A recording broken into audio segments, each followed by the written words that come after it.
Welcome, welcome, welcome, welcome. Oh, it's not D&D related yet. Oh, there we go. Just refresh. There we go.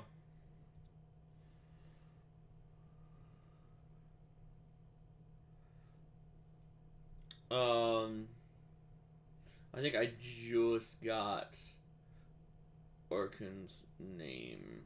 But let's jump into D&D chat as we have our full playlist of people. David, you don't have to be in here, bud. I was just saying Twitch, bud. I was bitching that it hasn't started yet.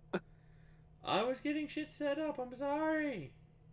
Yeah. I need my bedtime stories. Go get yourself some seats. We're getting all good there. Hey Zephyr, how you doing? It's time for D&D night.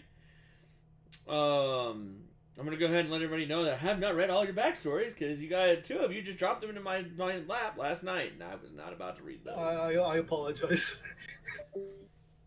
So it is going to be one of those things that you're going to have to wait on the backstories just a little bit. Perfect, because I haven't thought of mine. Alright. So, to clarify a little bit of things before we get started, everybody, this is Okan. Okan, this is everybody. Hello. If anybody wishes to be called something else, I'll be calling you your screen names that I see on here. By the way, your screen names do show up on my stream. With the name showing up. Mine says King Derp, and Austin's, all your whatever you show here is what's shown. You mean a Discord level? Yeah, the Discord name. So you're showing Country Fried Dumbass with a middle finger. Thank you. Yep. But this is the new party. Sarah dropped. She wasn't feeling it. Had a talk with her. We're gonna leave it there. Perfectly fine. Just in the future, like I tried to tell you, if you have a problem with the session, you want to drop out or something like that, or something's not feeling right, please come talk to me first. So that way I'm not waking up on a weekend morning with a couple messages saying, hey, we can add another one of my buddies because we had another person drop, or then it's just like, what? And I have to go and catch up what's going on. So let me know first, so that way if there's something I can do to help ease the game a little bit, maybe make it more your style. So far, all good. But that out of the way, this is the party. Because Oaken was not here during session 0, his character is not from the past. I'm going to go ahead and tell that from you guys now. You guys are going to be meeting his character. We're going to be starting with him here in just a moment. But before we do anything of that sort, we need to talk about Sarah's character and roll for HP for level 2. We'll go ahead and talk about Sarah's character. Because you guys didn't really get that far in session 0, Rory, I swear to God, you love on this box more than you love on anything else.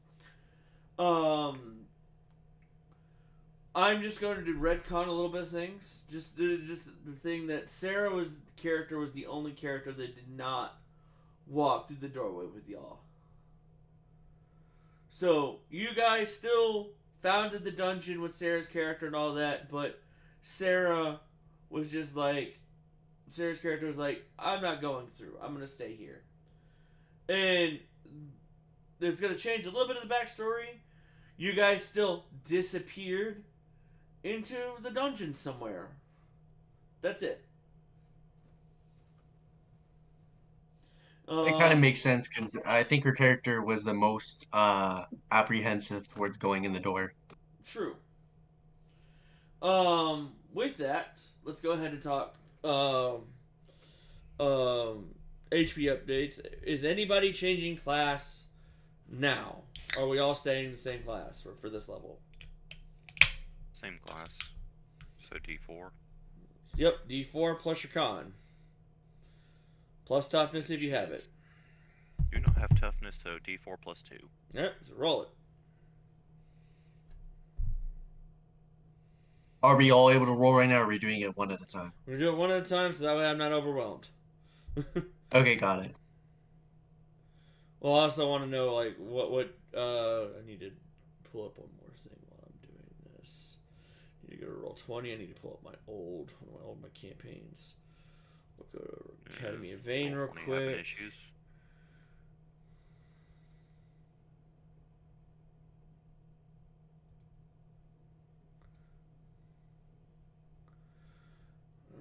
It should be one of those games that I should just log in every now and then anyway, because Academy of Vane isn't canceled. It's just on hiatus. That's pretty good. I'll take Max. All right. Good shit. What? Give me 1 second. Okay, so that's a lovely 12 HP. I'll just pull up Ace here real quick. I'm just gonna copy this from Ace. And we'll go back to Roll20. And because if I refresh, it's gonna take me to the Underground City. Vane, we're just gonna launch Dungeon City again. So now it should just keep me in Dungeon City.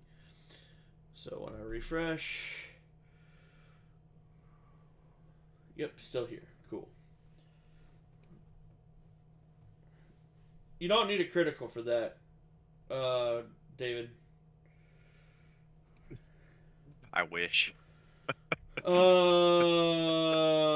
could do a moderate on that one, David. I'm gonna refund you, and you can redo it with moderate, and I'll give it to you. What is he trying to do? I have Rory's an NPC in the game somewhere. Okay, fine. Once I get someone familiar, Rory is now familiar. Yeah, go ahead and redo that. I give you your points back. Just you copy and paste it, and I'll leave it in. That's perfectly fine. I don't care about that. Alright. Oh, I see that some of you've already made... No. What the hell are these? I didn't do these. If those are, if you mention the characters, I did those, at least two of them. Oh. Were you trying to, like... Yeah, I like, if you can leave one of those, like the ones that start with O. Oh. I usually use the character sheet here, but there was no character sheet. Yeah, I don't use the character sheets for 3.5 Okay, for yeah. this. I was gonna make a character for you guys anyway, so in this case, Tesk. We're gonna start with you, Austin, since you're the one who rolled HP. Do you have a last name for Tesk yet? Nope. Please get on that. Too many family members. Not enough. Yeah. You're a sorcerer, right? Dragon Blood Sorcerer, yes. Just sorcerer. You don't have to like. And race is I kobold. don't know. Yep. Just simplistic. All right.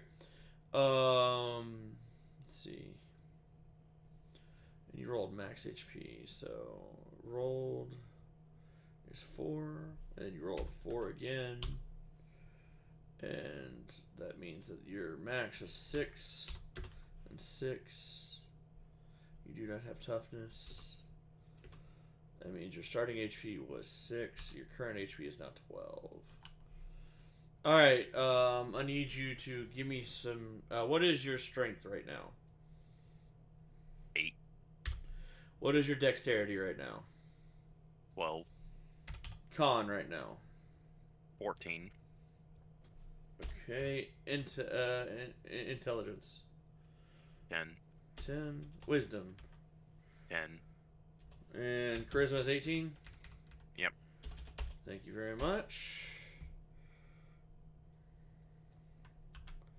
I do this to keep everybody's stats, or at least their basic information, stored in the game, so that way we can, in case character sheets are lost or shit happens, I can easily deal with them. Add What are you doing, Lexi?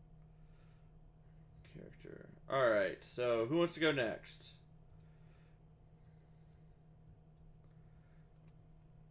You don't I pick. can go. Alright. And your character's name is Dorgas. Dorgas.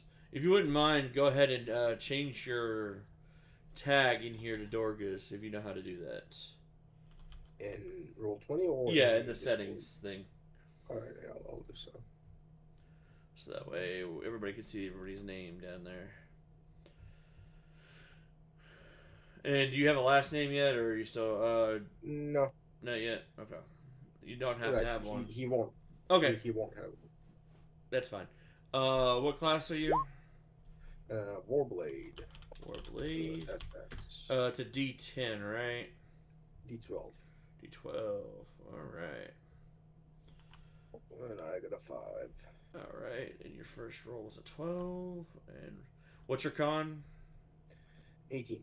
18. All right. So that means you had a 16 health starting pool.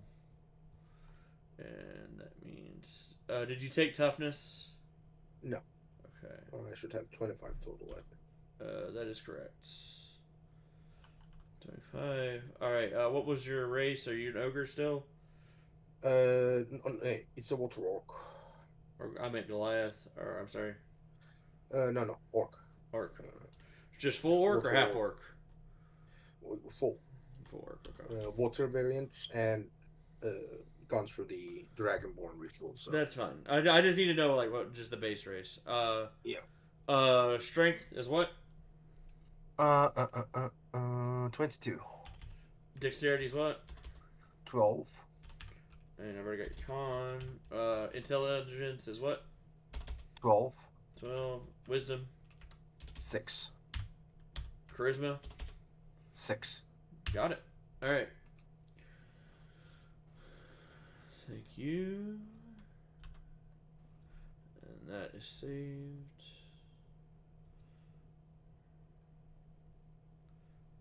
Alright, next character up to biz. Quad, let's go ahead and get you done with. Okay. Marvin. I did take toughness at the First level? for the second thing. So, well, we got to feed at level 2, according to your thing, right? Huh? No. On the sheet you sent us for the D&D information 3.5, Right. it says one extra feat will be allowed at 2, 6, 10, 14, 18. That's However, fifth, any stat bonus in the feat negate. that is 5th edition changes if you look at the bottom. It's okay. It just rules for combining 35th edition. So okay, got it. Then never mind. Then I'm just gonna roll my dice. Yes. Feats, you get it at your on level every like 3 levels, so you get a 3. 6, 9, 12. Yeah, that made more sense to me. I just thought it was something else, but trying to reread all that stuff the other last weekend. So okay, then I will go off and just. There you go. I fixed that. Let me just, you know what? I'll just move this down 1. It's my. I'll move this down 2. And 5th edition only.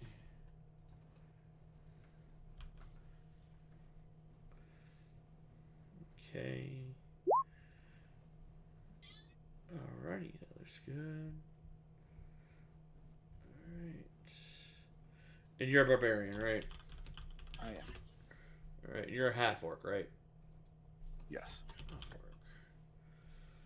Alright, 12 starting, and you rolled a 7 this time. For 10. And you have 15 started, so you have a 25 HP as well. Well, that's that's hilarious. Alright, so that means you have a 16 con, is that right? Or 17? Yes. 16. Alright, what's your strength? 20. Dexterity? 12. Intelligence? 8. Wisdom? 10. Charisma? 8. Got it. Alrighty. Taken care of. And are you going to have a last name, or just the Magnificence? What your tag is? Yeah, it's just Okay. a tag. Okay. Magnificence. All right. Tags are fine. Just double checking. Yeah. And let's do next on the list. I'm just going down the list on this one. Sec, you're next. Or sorry, my brain. No, me, okay. Yeah. Come to, Correct. oh, okay, +9, so that will be 20. Oh shoot. One sec. You're all good. And for you are what class? I forget. A druid. Druid. You are D8 hit dice. And you are semi-planar human thing. Yeah, the Kalashar. Yeah. And you had an 8 on your first roll, and you have a +3 toughness, so you had an 11 HP starting off. You rolled a 6, so you have 9 added to it, so you have 20 HP total. Is that right? Yep. Looks good. Alright, what's your strength? 8. Dexterity? 8. Con? 16. Intelligence? 18. Wisdom? 18. Charisma? 8. Alrighty. Anyways, power gaming is definitely Craig here. Alright. Done. Alright. Last but not least, Mr. Khan or Venethar. Let's copy this. Yay, 11. I have 22 hit points after that. Yep. I would hope so. Math-wise, it would be a little bit fucked up if you had more or less, right? Yeah. Because that would mean that, 11s aren't 11ing. Alright, and you are you just staying cleric for right now? For 2 levels? Yeah, I'm just a cleric too for now. Okay, and you're just human. I'm a southern human. I'm from the south. Oh, shit. Nobody else took Okay, I have to ask. Nobody... Sweet tea or unsweet tea? Unsweet. Marvin did not take the toughness feat yet. So... I will tell you whenever you do... If any of you do take the toughness feat, it does go back for levels. So, like, if like any levels that you previously had, it will add. It's Okay. It doesn't matter when you take it. And okay, with that, Venethar, what's your strength? 8. Dex. 8. Con is 16. Intelligence. Yep. 18, and wisdom's also 18, and then 8. Did you guys plan that? No, It's because we're both wisdom-based casters right now, and we both... Well, I need intelligence for my multi-class later.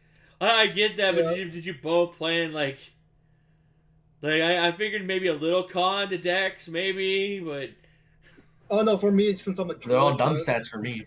Well, since I'm a druid, I just figured not to roll for physical stats. Wild shape kind of ignores it. So yeah, that's fair. I mean, it just means harsher early levels, but I could like wait until level 5. I just find it hilarious. Okay. Done. Alright, everybody's stats are taken care of. Yeah. Alright.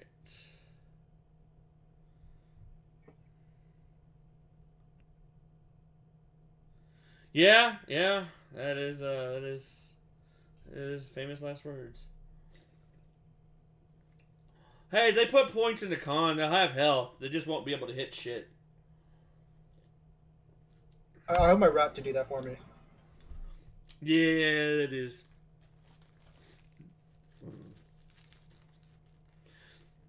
I mean, with everybody at even stats, it won't matter until level 8 when they're like, all right, it's time to get my stat up to 20. And ooh, Mr. Okan.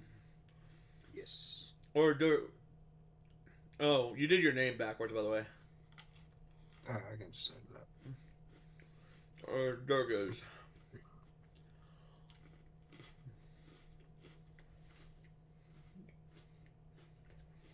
Yep. This is 3 months before the party arrives.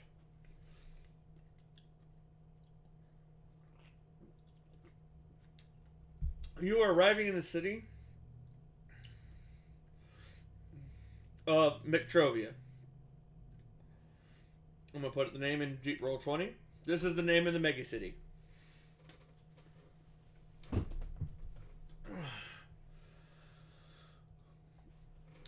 This Megacity was founded right here. I'm going to go ahead and draw it.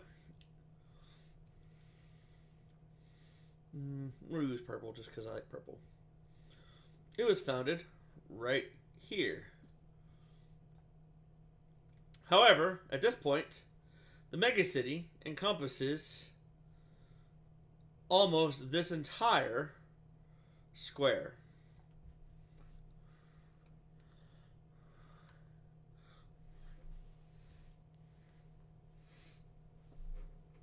It is huge. It is bigger than any other city that has ever been built. And it was relatively easy to build it. People, usually once a city gets to a certain point, it becomes relatively difficult. But something in this general area just made the city easy to expand on. Also, the city expanse is as far as they've mapped so far, how far the dungeon goes out wide.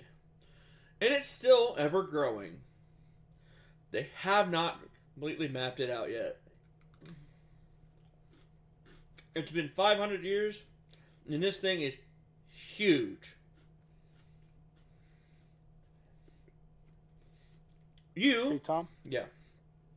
Sorry, for my own curiosity, I know when we were finding the dungeon, there's no trees or vegetation really around it. Was that any issue for them trying to make it, just as the player curious about it?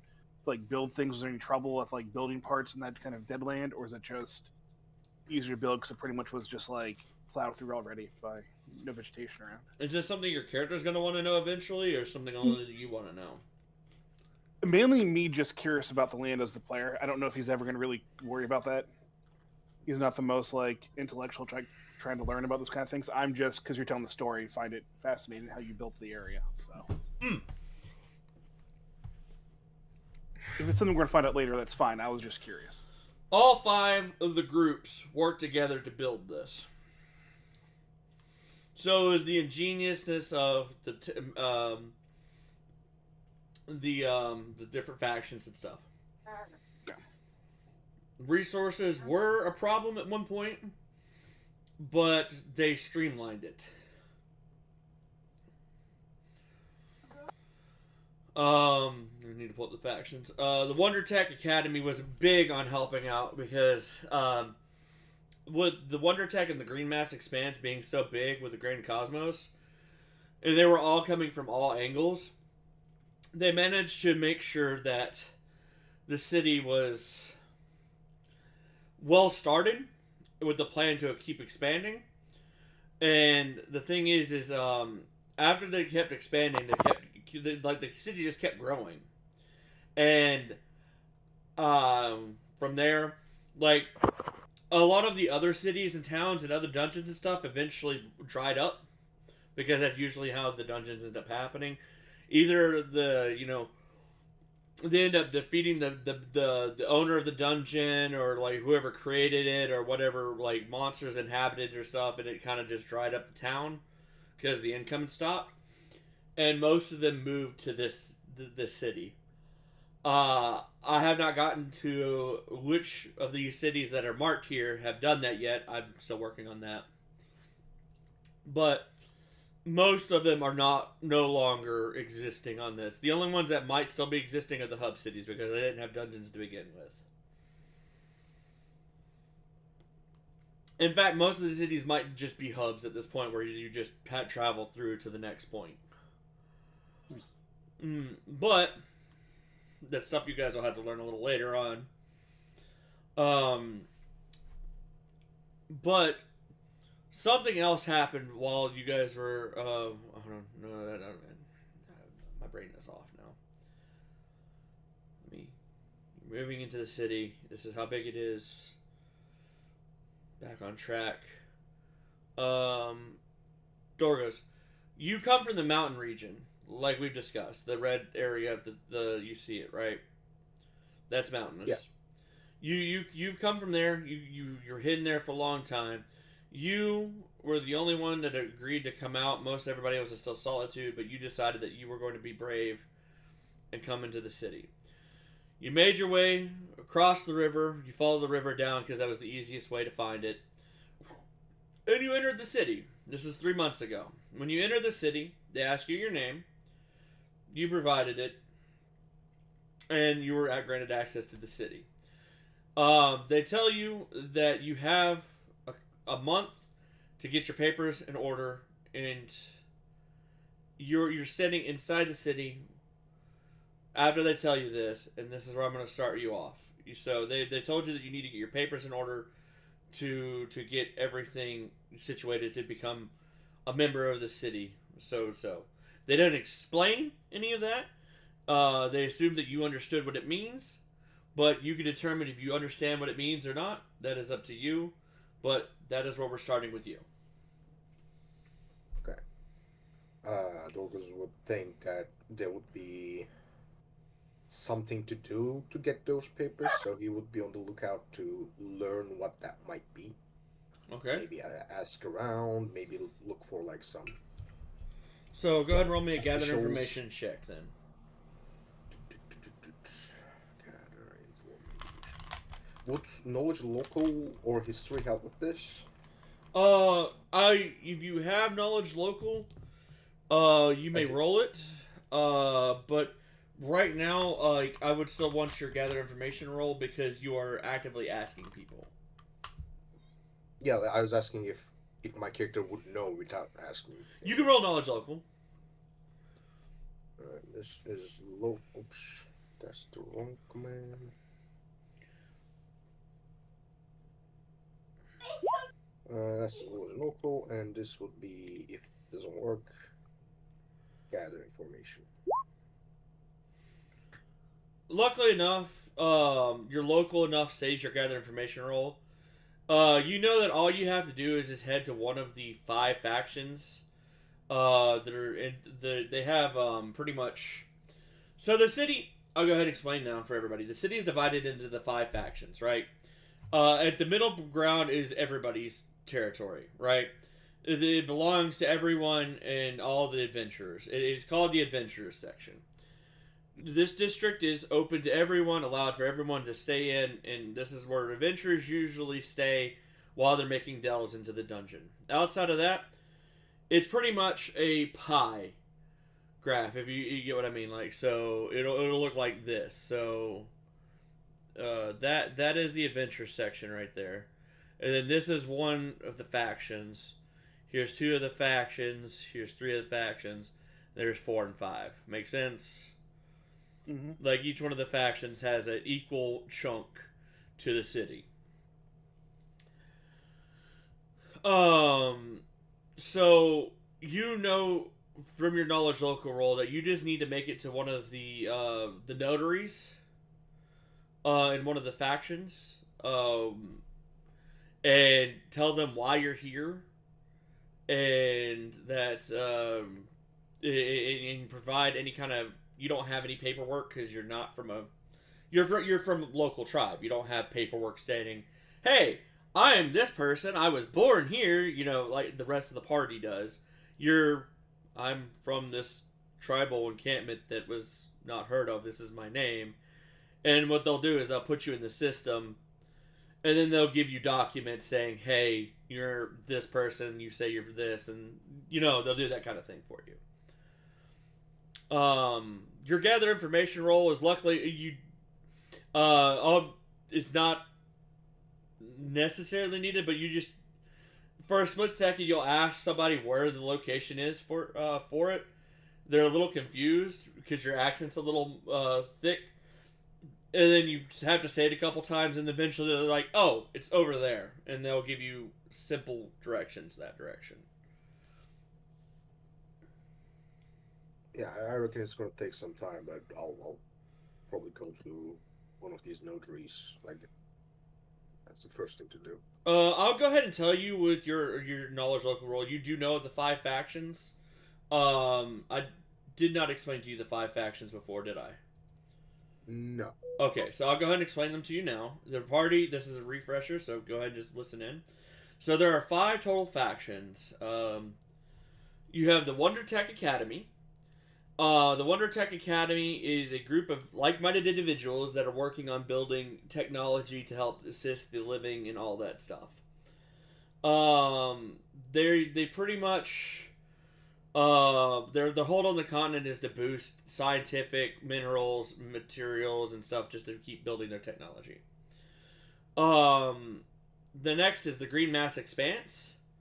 It is a group of overlords that you're aware of from similar kingdoms that have allied themselves from other continents that are just trying to push order and law amongst this country. You have the Vector.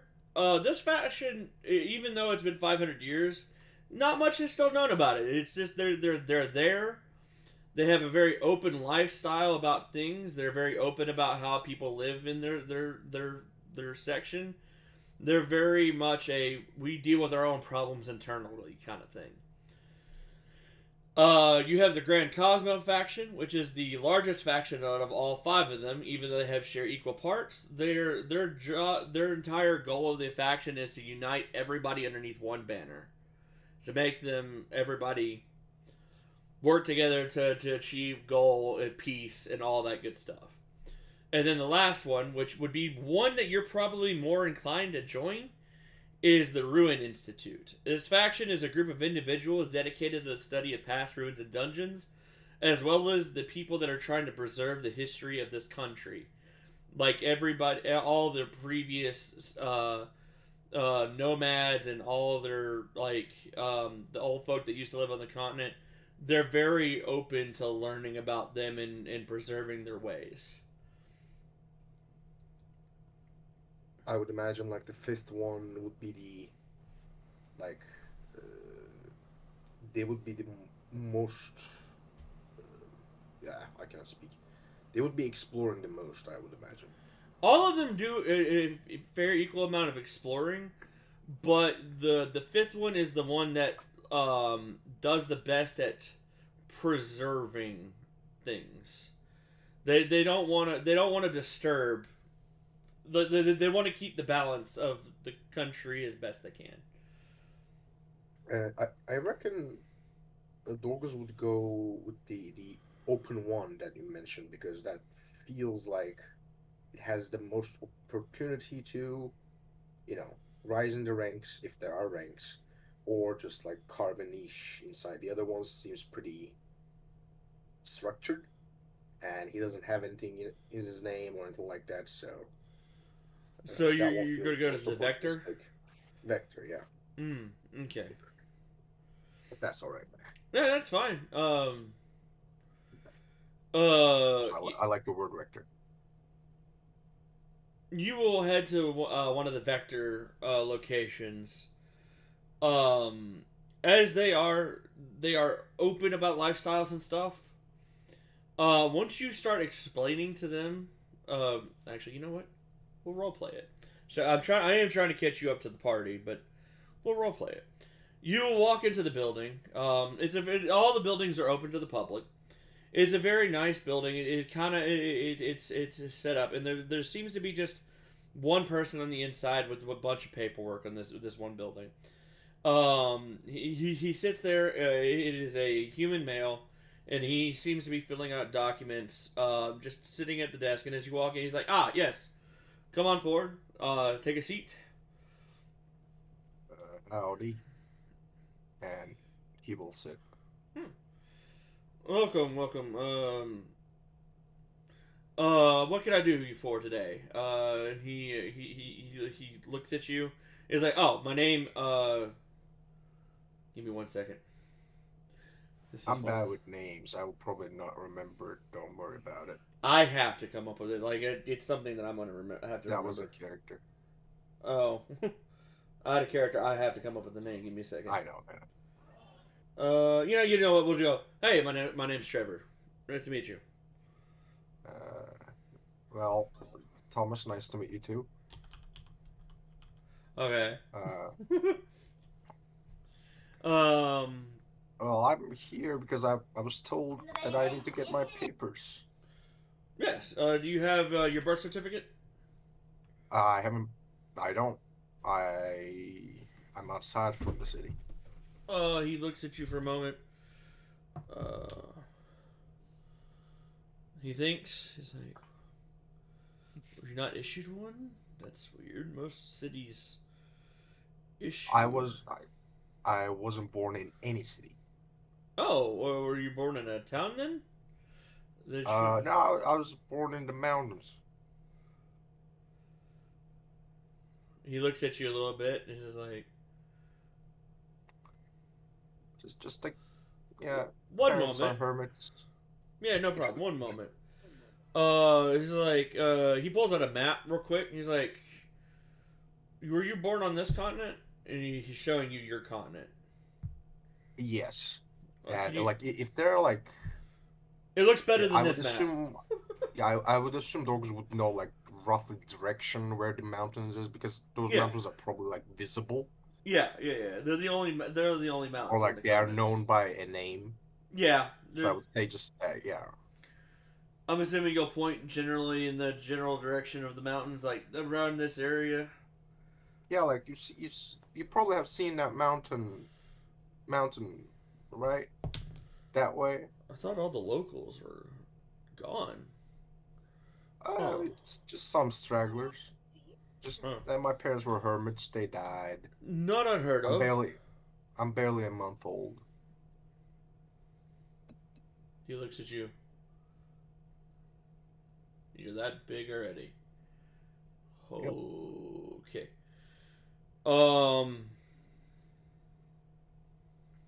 I've got somebody who can help you. He's a good friend of ours. He works with the Institute.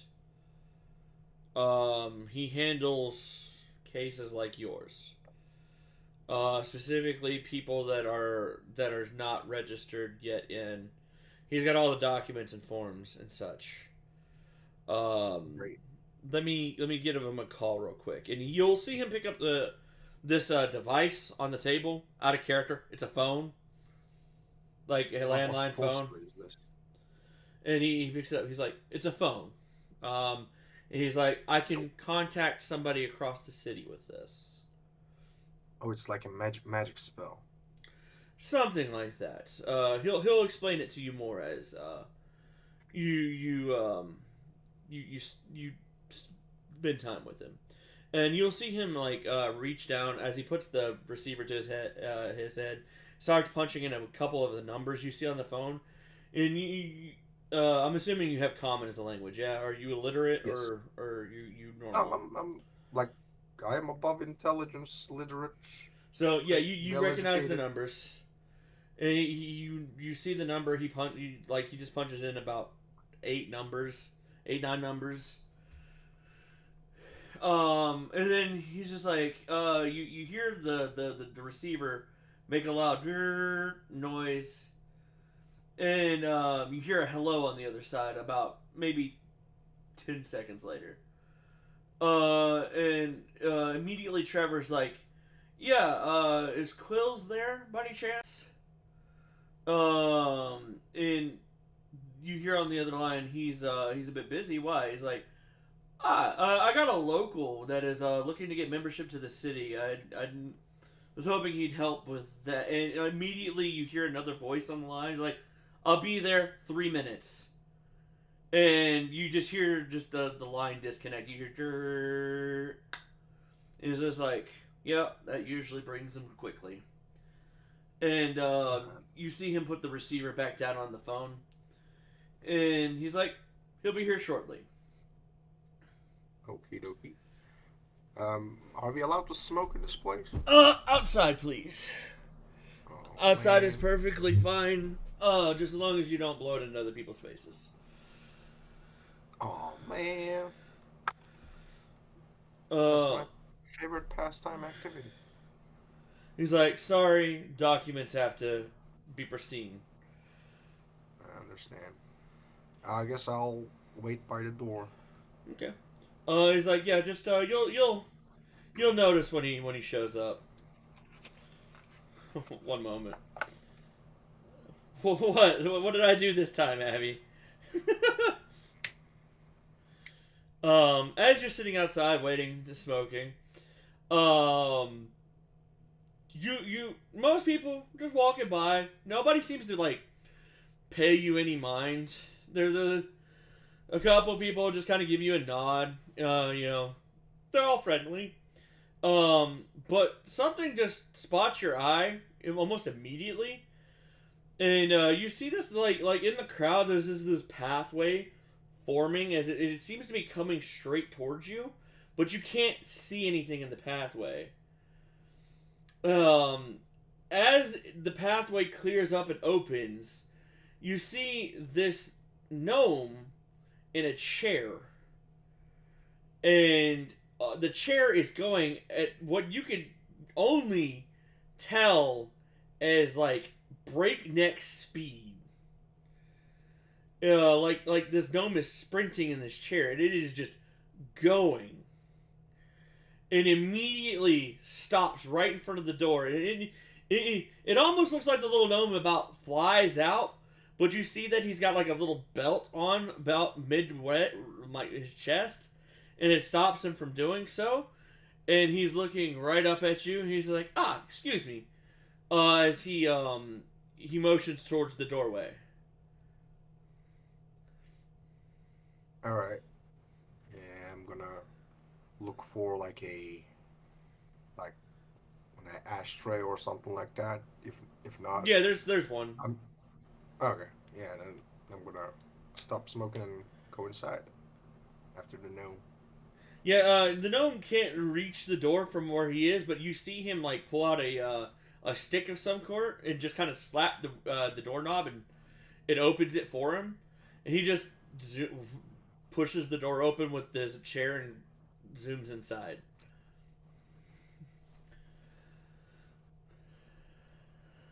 That's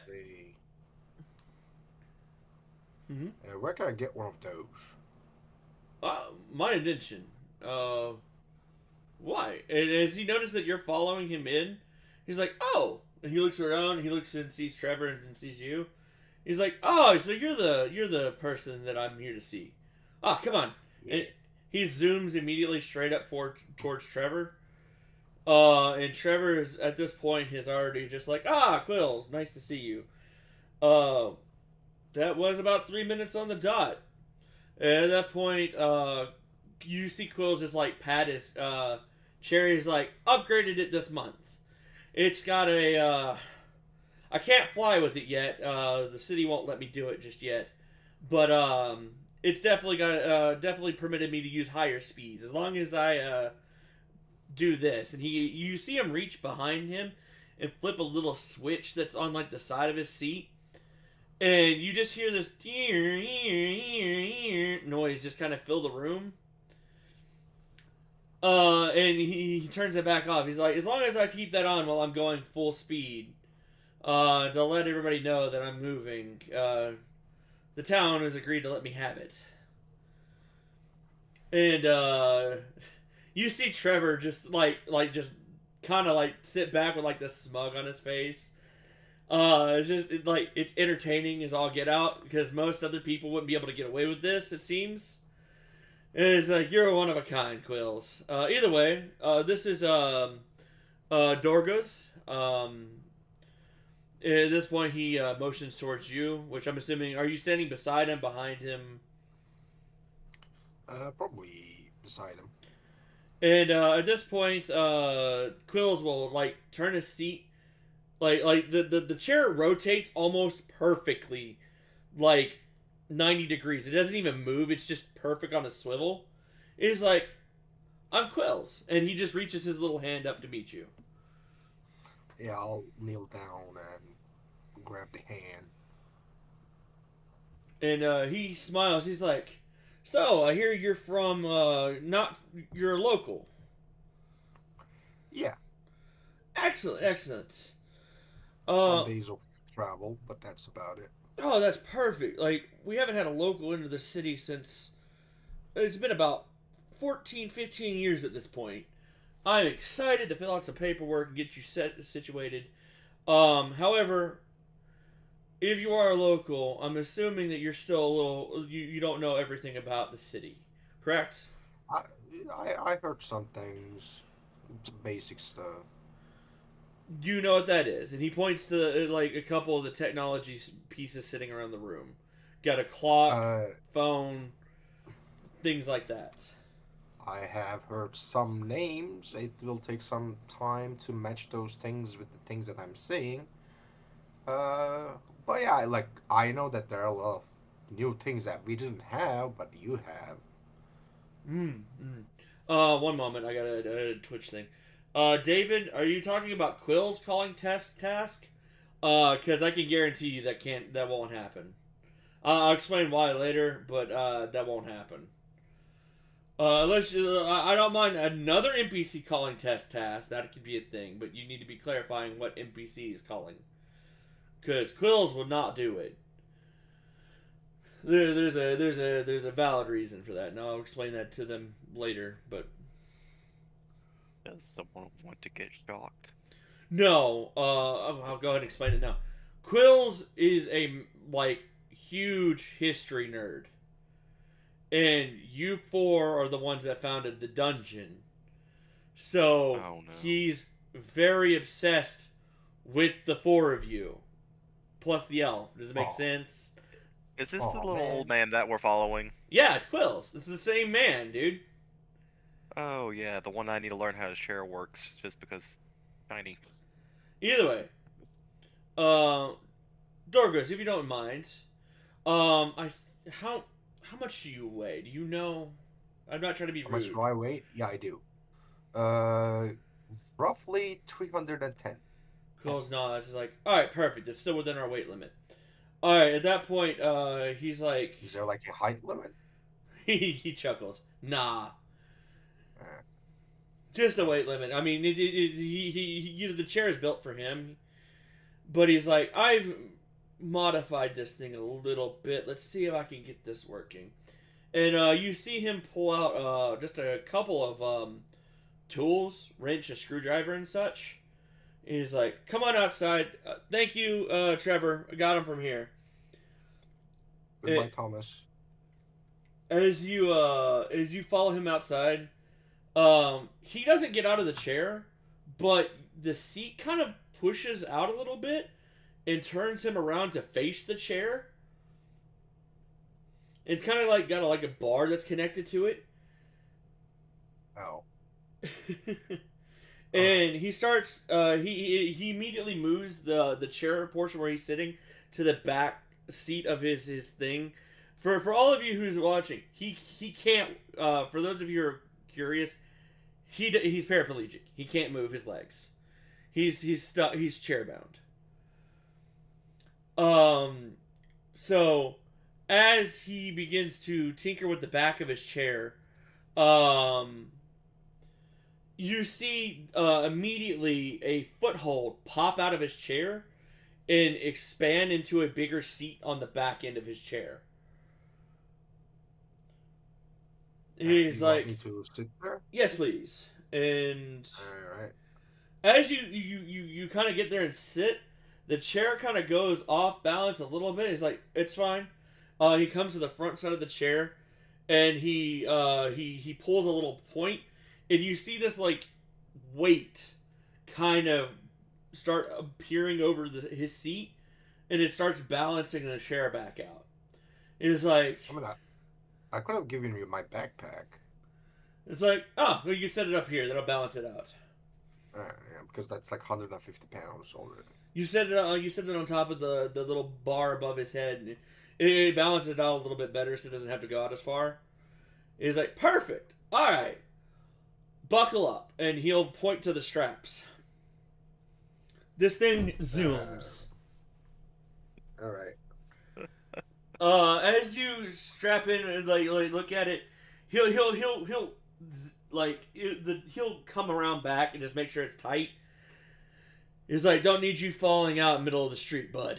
And he'll lock himself back into his chair and press a couple of buttons on the side, and immediately the alarm starts going off again, but not as loud because you're sitting right next to it. And the chair takes off going about 50 miles an hour.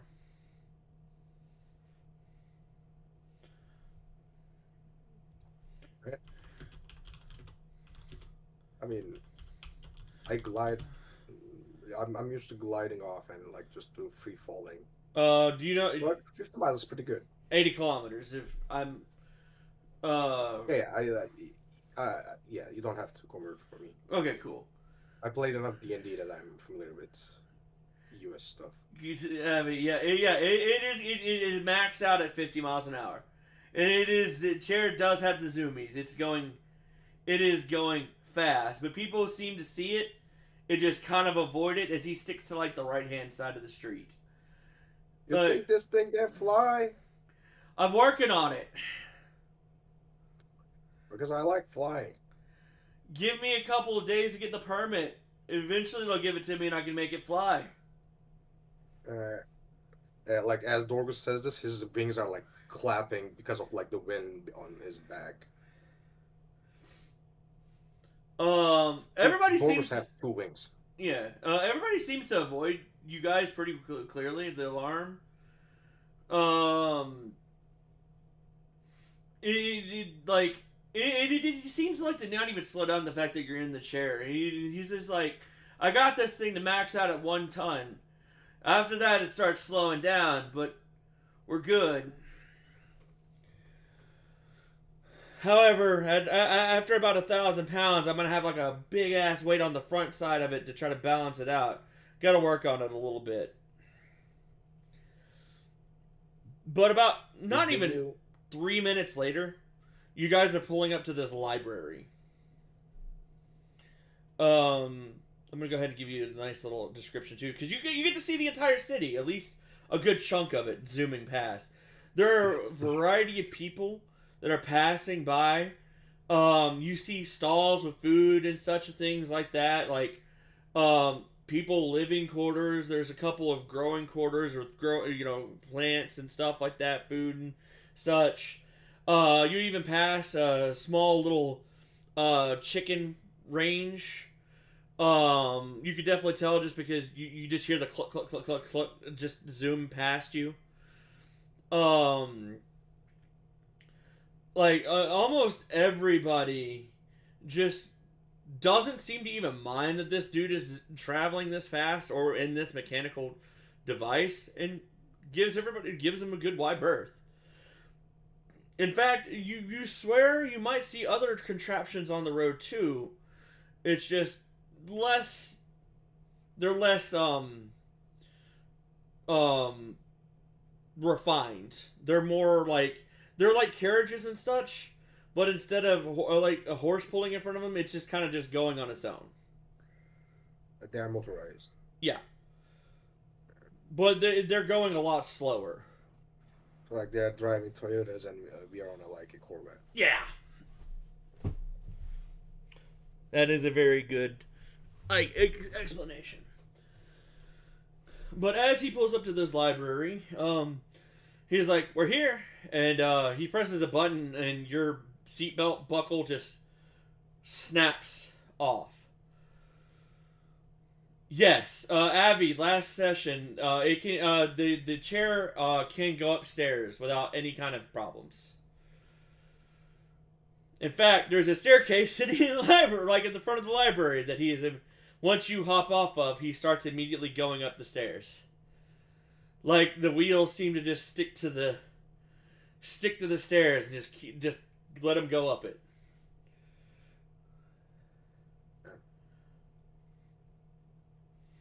So, am I gonna get my papers in this? Yes, in I fact. presume a library.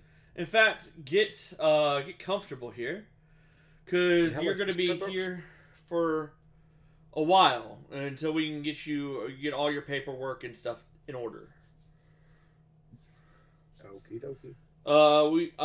At this point he's just like, this is my library, and he smiles. He's like, welcome. to your temporary home until further notice. We've got rooms at the top floor, and I will provide you with one. Can I peruse the books? Yes, as long as you don't damage them, you're welcome to go through them. Do you have history books? Yes, we quite do. And at that point, he's just like, we have every kind of history book you can think of. Good. Like, do they go like thousands of years back of this continent's history? Well, we only have about 500 years. We've only been here about 600 years. So any information that you have, if you have anything that goes back past that, we could check and verify with a little bit of our documents that go back further. And if it verifies, if you know anything, you're welcome to add to it.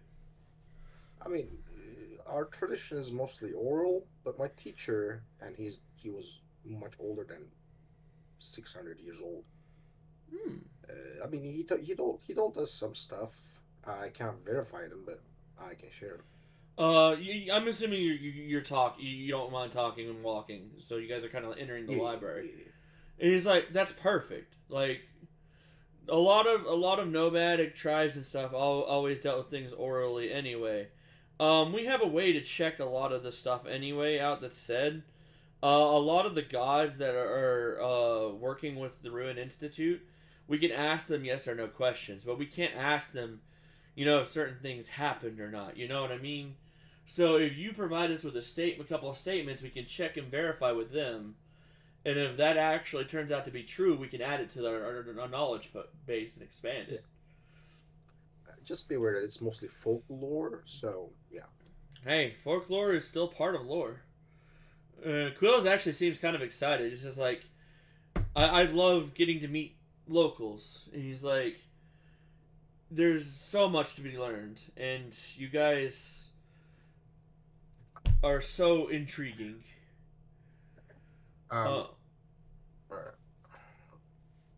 Yeah, I suppose so. He's like, I wish I could go out and travel more, but he points to the wheelchair. He's like, this thing might look good, but out and adventuring and out exploring, if something were to attack me, my only option is to run. I can't really fight. You can always, back in home, I used to carry my grandpa everywhere. That includes the times that I was fighting. He was fine with it. You can be fine with it too. Please don't pick me up and carry me while a fight happens. Just let me zoom away. But I appreciate it. I mean, like, if you're on my back and if they hit me in the front, you're safe. That's all I'm saying. And at that point, he's like, or I could just do this. And he just presses a little button and a little shields come out around him. He's like, I could just stay in my shields.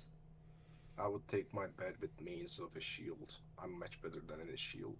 I'll take your word for it. But for now, let's get started on your paperwork. Yeah. And he's at this point, he's entered you to a room. It looks like his room.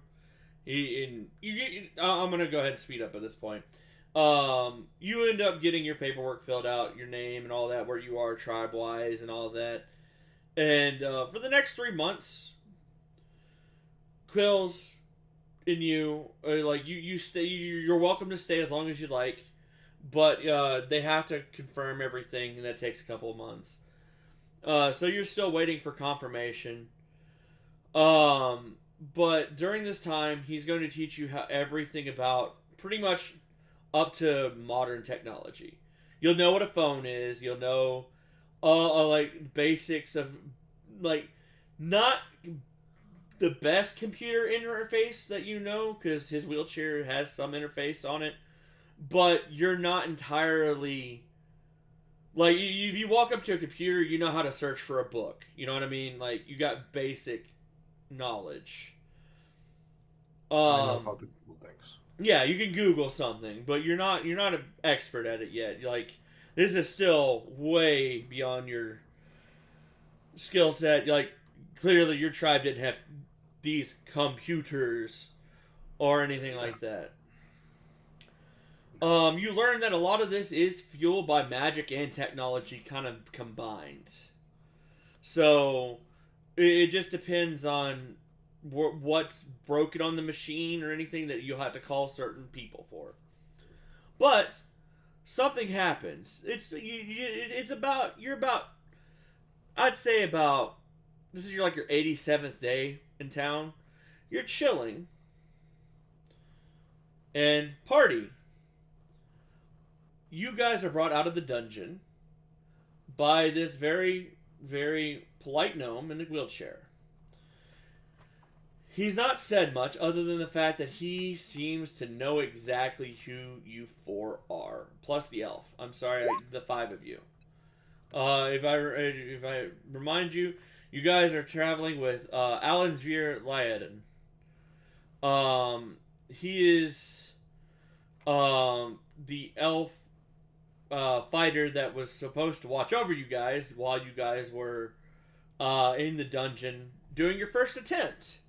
But he walked through the door with you guys, and the five of you got swept up in this. As you guys are coming out of the dungeon, you now are sitting in the middle of the city square. Sitting outside is the planes that you recognize for about 80 feet in each direction.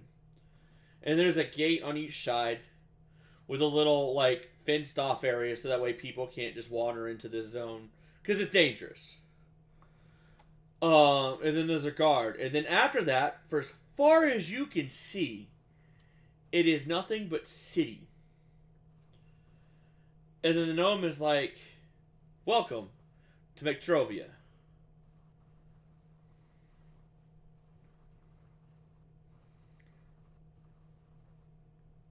Barty? I think I'm just pretty much.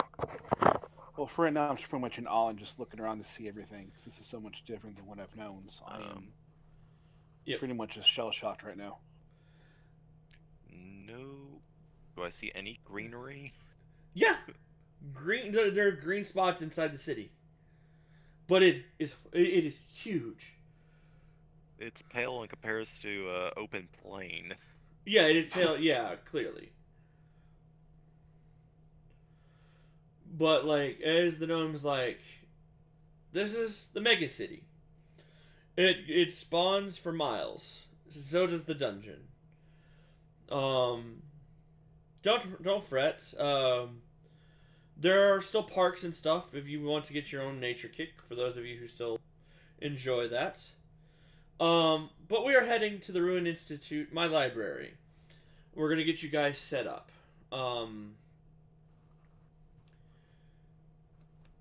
Before we go, do you guys have any questions?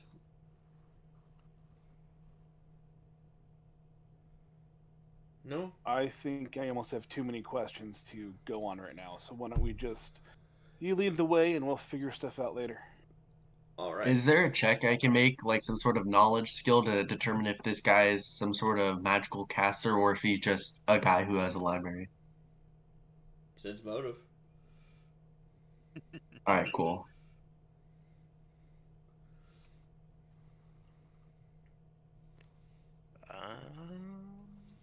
At this point, he's just like, I can't. It's gonna be at least a couple hours on a walk. 6. Karn, you're not certain if he's a spellcaster or not. He very well could be. He seems smart. At that point, he's just like, nobody here is massive size. Let's go ahead and, you know what? At that point, he reaches down, to his left side, on his left side, and he pulls out a little receiver. Again, out of character. It's a phone receiver. He puts it up to his ear and he presses a couple of buttons on the side, and you hear operator coming through the receiver dial. And he's like, yes, can I get a vehicle for Quills? 4 other people plus me. Wheelchair bound, please. Driver needed. We need a vehicle to take us to my library. It's about it's a couple of miles away minimum. It's like, yeah, you can charge it to the Institute. Yeah, that's fine. I'll be here in a couple minutes. Excellent. Thank you. And he'll put the receiver away. He's like, they said they'll meet us at the East Gate. And at that point, he turns eastward and starts riding in that direction. I'm going to be going through like a kid in a candy shop and just be looking around. Right. Okay. If I get lost, I apologize. Well, I'm gonna go tell you, like, for the first 80 feet, it's grass, right? It's that plainer area you guys were in. Mm-hmm. Once you hit the gate, the gate guards will open the gate, say, "Ah, Quills, did you enjoy your time in the dungeon?" He's like, "Barely in there. Met some people." And he points back to you four. He's like, "Gonna get them set up."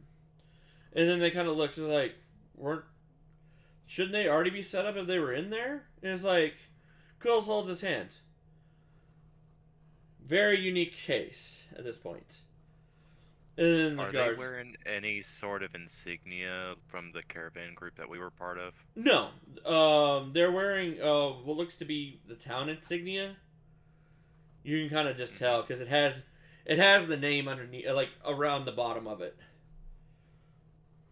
I lean in to look at it. Okay. I don't have the insignia, like I don't have one drawn up yet, but That's fine. it looks like a Megacity Incorporated kind of insignia. Okay, taking note.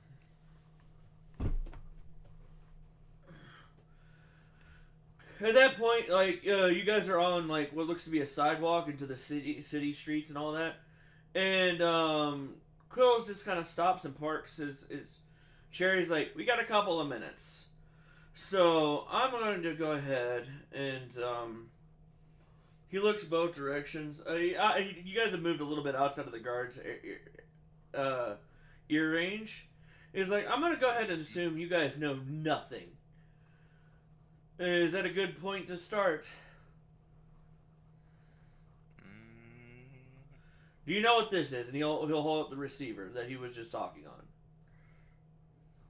You give me some time with it, I can figure out what it is. Do you know what it is right now? Marvin? You know?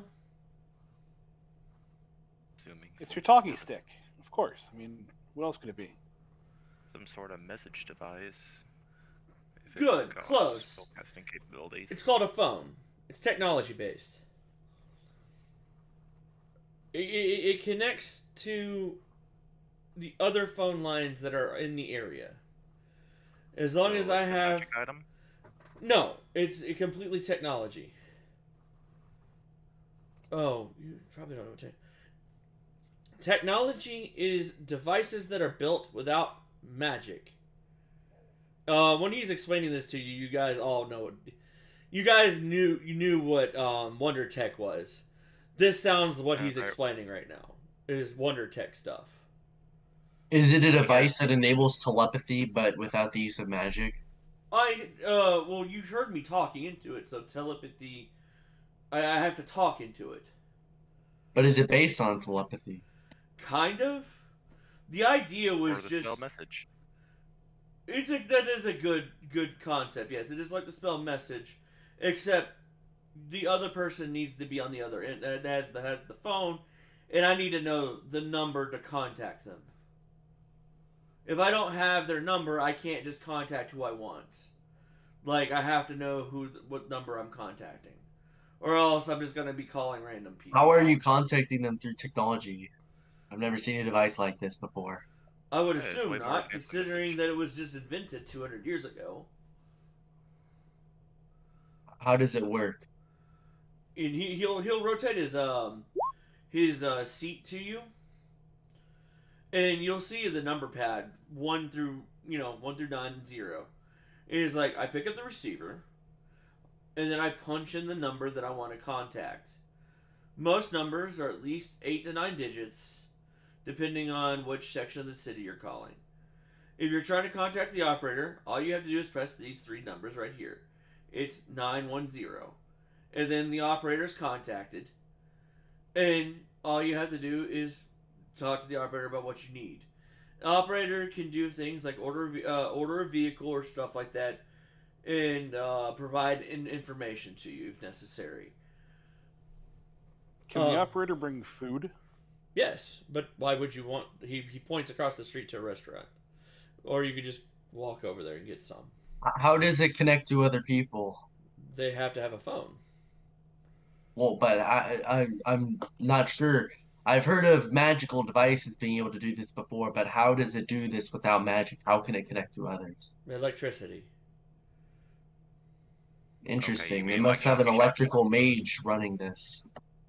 Yeah, or at least a very powerful electric entity.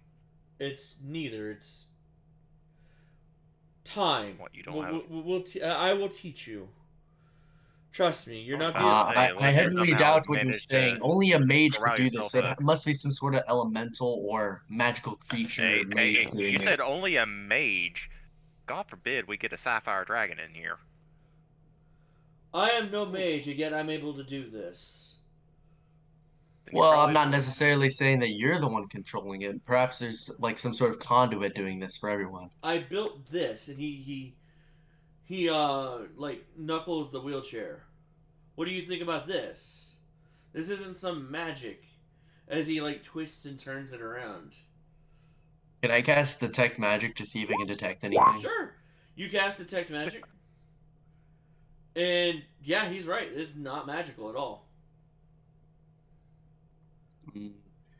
My character won't say anything, but I'm still suspicious that someone might be using something like Nystul's magic aura to hide it. I'm suspicious of where the hell they found an electric elemental or a dragon to I mean- power all this. I mean, we could see like electricity in nature, maybe some natural kind of electricity that they somehow made. I don't know. Someone managed to harness the storms. Why can't we just harness it with, other technology? You know, like maybe like how man first created fire, and now that we created electricity. Maybe that's how the passage of time goes. That's how I'm gonna see it as. Craig, that's a smart way of thinking. Marvin, I don't know. I'm I'm still very with restaurant. skeptical of the technology. Marvin, I'm assuming you're hungry. What exactly are Oh. you feeling? Well, I'm feeling it's been 500 years and I'm pretty starving. No. They said a couple minutes. It usually takes them about 10. It's a pizza joint right across the street. You guys had pizza before? What's a pizza? The gnome smiles. Is like, I love meeting new people. Follow me. And he just kind of immediately starts backtracking while looking at you guys as he crosses the street. No, it's not cars filling the street. It's still people. Most of them walk on the sidewalk here and there. Some people walk on the main street. Some carriages are going past without cars or horses. Some have horses. It's a very nice mixture of technology and rural. Like, it's all just mixed together. But as you guys cross the street, this very nice waft of just oven baked dough just fills your nostrils. He's like, come. Break bakeries. And he zooms in. This is one of the most adventure hotspots. As he pushes into to this restaurant. You guys are familiar with restaurants, but this is a much upgraded restaurant. Nice windows. You see a lot of people eating inside. And as Quills, as you follow Quills in, what looks to be half elf, like, Quills! Your usual order is Dorguz still with you. Do you need a pie for him as well? And Quills just holds his hand up. Go ahead and make one for the entire library as usual. Dorguz is still with us, and I've got these four. Get their order. At that point, he turns around and he's like, they're going to make you dough about this big. And he holds up about a medium-sized pizza.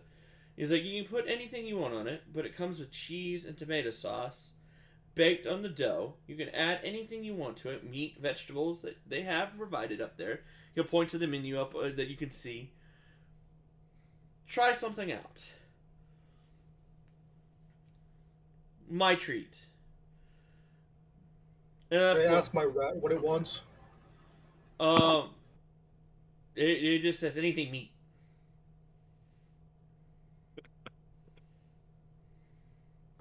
Then I'll head up to the counter and I will look at the meat mint, like all the things that have like things with me because I'm illiterate. So I was hoping this picture or something. I just point to the thing and just go, yes. I thought you put 2 skill points into. I did not know. Oh, so you are illiterate. Okay. I am illiterate. Yeah. At that I point. haven't had it needed until now. At that point, the half elf's like, "You want the Alfredo pizza?" I'm just pointing like at everything, just like almost just like all of it. Quills, Yes, whatever it's. Quills is like, Marvin, can you read? He says underneath his breath. Oh, why would I need that? Oh, I haven't needed it in over 500 years. Why am I going to need it now? oh, this is gonna be fun. At this point, he's like, Marvin, what do you like? Do you like meat? Do you like vegetables? Yes, all of it. He's like, get a second Anything is pie. good. Make a second pie, Dorga's style. He's like, there you go. Dorga's has a good taste buds. You should like what he likes. If not, we have some extra pies that were being made. You can try a little bit of everything. Well, thank you very much. Not a problem. He doesn't seem to be like at all judging you. He seems to be just happy that he could help. Next, the half elf will look towards you, Tesk. Mm-hmm. What can I get you, little one?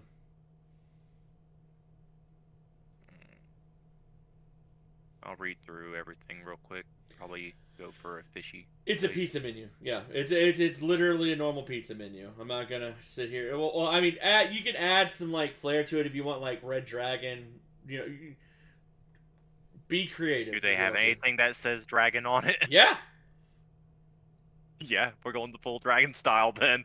All right. You Yeah. are offering dragon assortments, fine. We are going full dragon. Yeah. He's a kobold, so it's kinda. I will be very judgy. And they're just like, do you want it spicy, not spicy? You're using dragon fire? Some people don't like spicy. We can tone it down if you don't like it. Let's go spicy. They nod, and he's like, spicy it is. He'll look over to you, Craig. What can I get you? Meat lover supreme. Meat lovers? Alright, double meats! At that point, we look over to Vanathar, and what can I get you?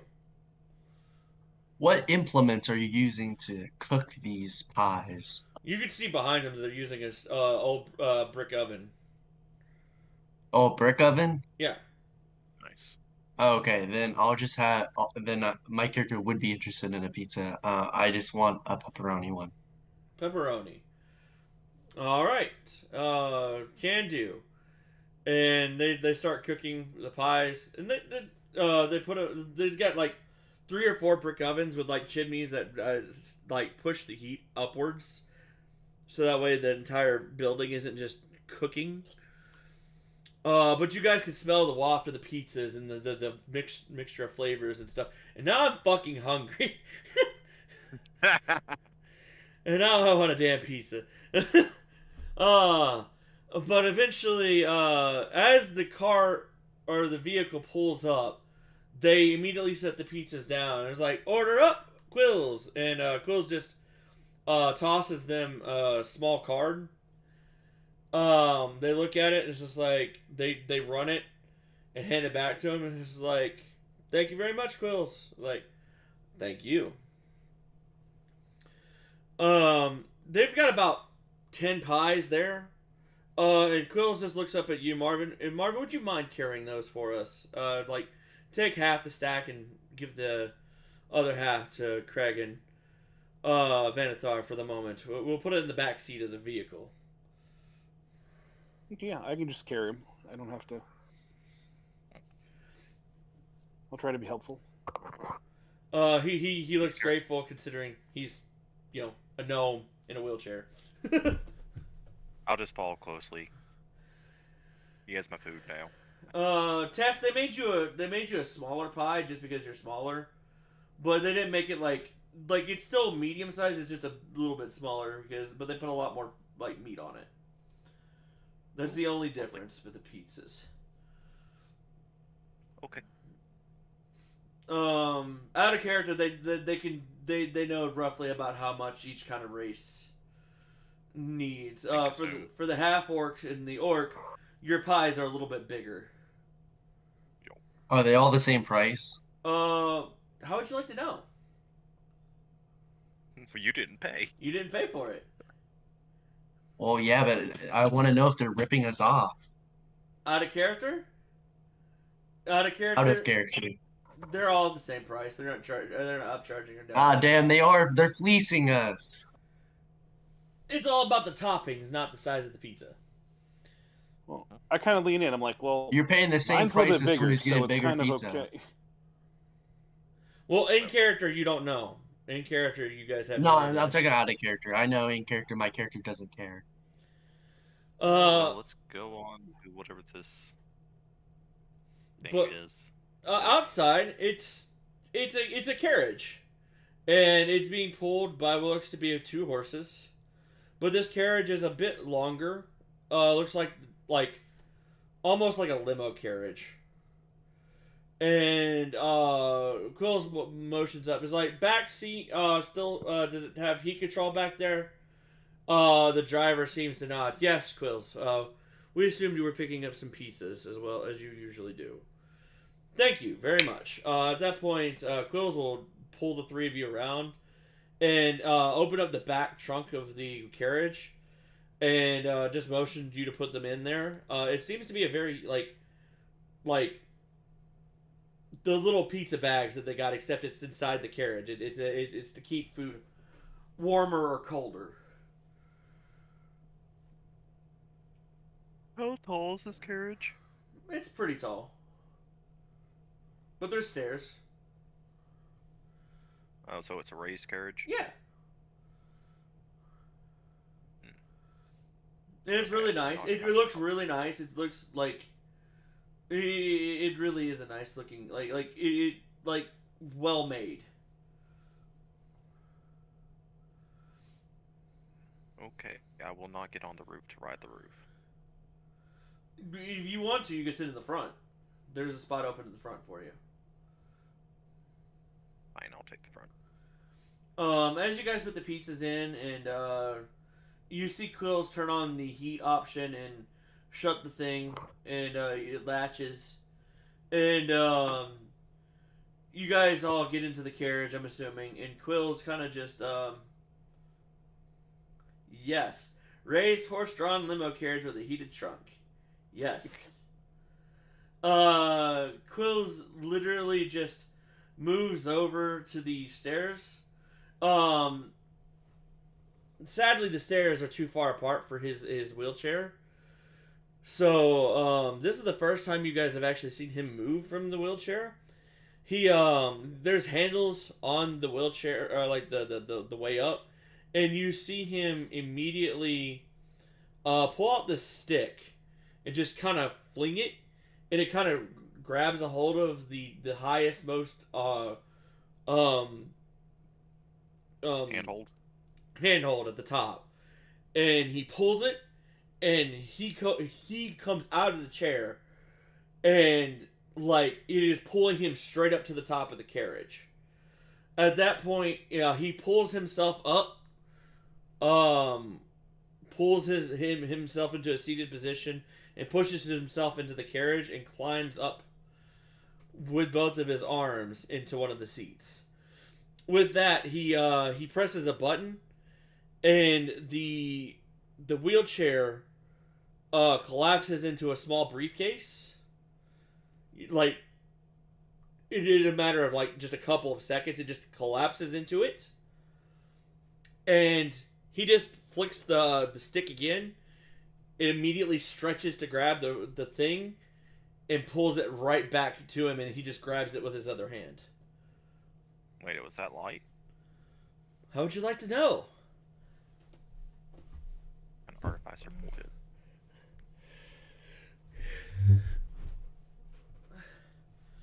I have another question. Are there seatbelts or anything on Yes. this carriage, or is it? Yeah, there's seatbelts. Then I don't put my seatbelt on, but I'll seatbelt in the pizza. The seatbelt's in the back. I said with the heated trunk. It's Yeah, okay. it's all set back there, nice and Okay. perfect. But you can see Quills looks quite pleased with himself. As you guys are all just sitting him, just like the little briefcase is like the briefcase is about as the size of him. By the way, when I say little, it's about the size of him. But it's sitting right in front of him, and he's just like, I love my inventions. Very useful. With that, you guys come in, sit down, get comfortable, and Quills gives the thumbs up, and the door shuts. And at first, you guys start trotting at normal speed. Mm-hmm. Tesk, you realize that these horses have some oomph to them. Someone drug them? No. Oh no. You could definitely see that they're definitely well bred because they pick up speed, and they're not even galloping. They're still just walking, but you guys are easily going about 30. Is it too late am to I say able to did ask him a not question? buckle up? You can buckle up. Yeah. What's up, Karn? I want to ask him a question. Quills? Yeah. Go ahead. Is there a reason why you haven't consulted a healer to fix your legs? That is a solid question there, Venethar. I was cursed. This is unremovable. I'm not quite up to their skill level, but I've heard stories of clerics, especially of Kels, who've learned the craft to remove any curse even from mighty creatures. Perhaps you should go seek a temple of Kels and see what you can do. You could, all of you could definitely see that even it bothers him. And he just says, "There's nothing that can restore my ability to walk." Are you doubting the might of magic? Magic can cure any problem. It's just a matter of finding a solution. Except magic was the cause of this problem. Magic can both solve and cause problems. At that point, he just kind of just What type of curse? he shakes his head. When you deal with enough in this town, you'll understand that not everything is black and white as you think so. Curse? There's a Magic reason thing. why, and he pats his briefcase, that I don't deal with magic. I don't mind it, but I don't deal with it. I used to, and it cost me half my life. I don't plan Like, on you going make a back warlock to it. pack or something? No. Nothing like that. Let's just say magic and technology can only go together for so long before things go catastrophic. Her tale of artificers blowing shit up. Worse, Tesk. Worse. Don't know how bad a cave-in can go, but Just yeah. look if you're interested, just look up he takes a breath a moment and he's just like, just look up the incident that happened 35 years ago. All right? If you really want to know what happened, you can look it up in my library. There's enough on it. I was the core casualty. And ever since, the city's been trying to fix things. But, and at this point, he kind of points his finger at you, Vanathar. Don't just assume that magic can fix everything. Sometimes you get cursed so bad that if you try to use magic, it will make things worse. Seems like you do not have enough faith in Kels.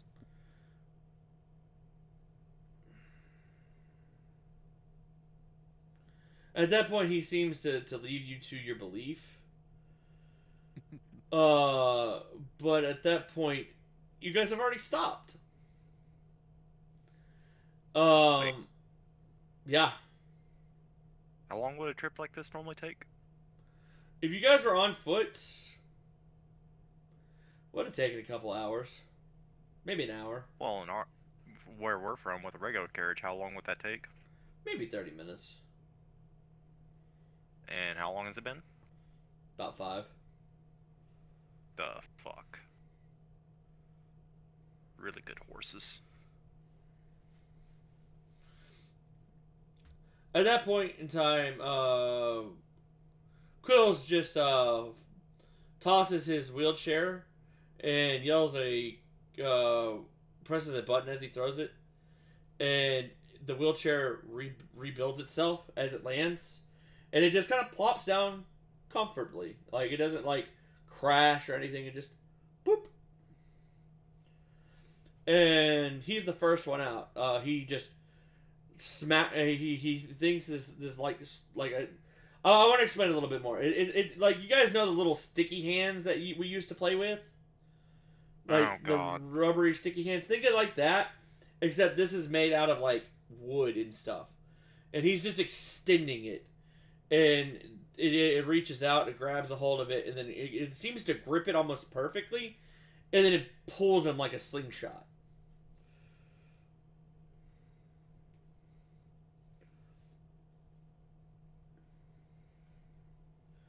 But he'll pull himself into this chair in one fluid motion, seeming like he's done this many times before.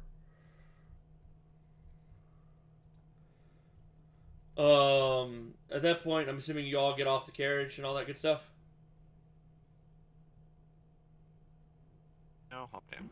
Yep, I'll get. The pizza in the back, all good stuff. Okay. At that point in time, Dorgas.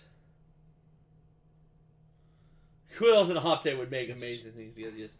Dorgas, all of a sudden you hear a carriage approach and the bell go off that somebody stopped in front of the library.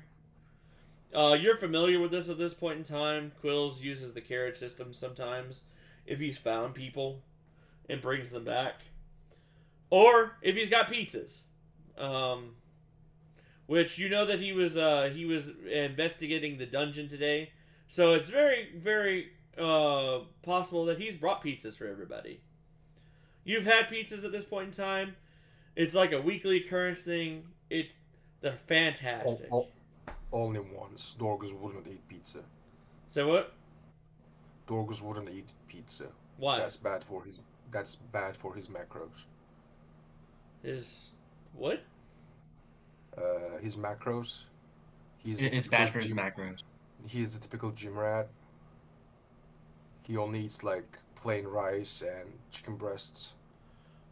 No Okay. pizzas, no desserts. He's low on those carbs. Exactly. Only once in a month. Then this is your month then. It's cheat day. Hey, this could be a cheat day. Or it could be a very healthy pizza. It can still be like Cauliflower crust. It's Good. more like a discipline thing. well. Because if you eat it, you're gonna keep eating it. I mean, even if it's a healthy pizza, if he wants to go to the gym, I mean, it's still carbs you need. Well, I'm just saying you can make a vegetable like I said, a cauliflower crust, vegetables, meat, like white meat and stuff. You can still make Okay. the pizza slightly. Then healthy. Then it's not pizza. Hmm? Then it's not pizza though. The pizza that you like. Or your I think character he would likes like. pizza. He likes the regular pizza. He just Fair enough. doesn't eat it. Fair enough. Then you would be one of your cheat days because I was just trying to make pizza for Marvin. Everyone. So yeah, it's all good. But either way, all of a sudden a group of people come in as you're coming downstairs, to the kitchen area, and Quills is leading this group of 4 people in. Dorgas, even from your unnatural, like, not living in the city often, The four of them are dressed really odd.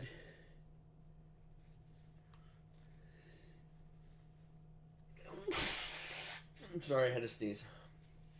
They are not dressed in normal attire for the city. Their clothing looks a lot more dated.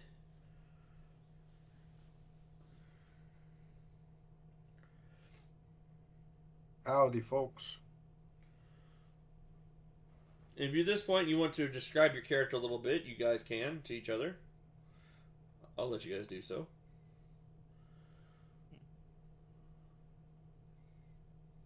Since I'm the last guy, I'll go first. Dorgus is close to 8 feet tall, pretty bulky. He is covered with yellow tinted scales. He has draconic features. He has 2 wings on his back that is like tucked like neatly. He's probably wearing some like comfortable clothes. Just like daily clothing. That's pretty much it.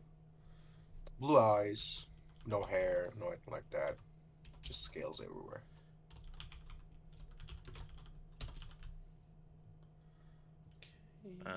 Well, Tesk would be the shortest of the bunch and probably in front.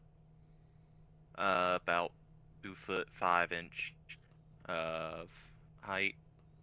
A little sapphire kobold with wings, tail, whole work, and has a light blue tunic on. Definitely not too scaly, but on the more draconic end of kobolds.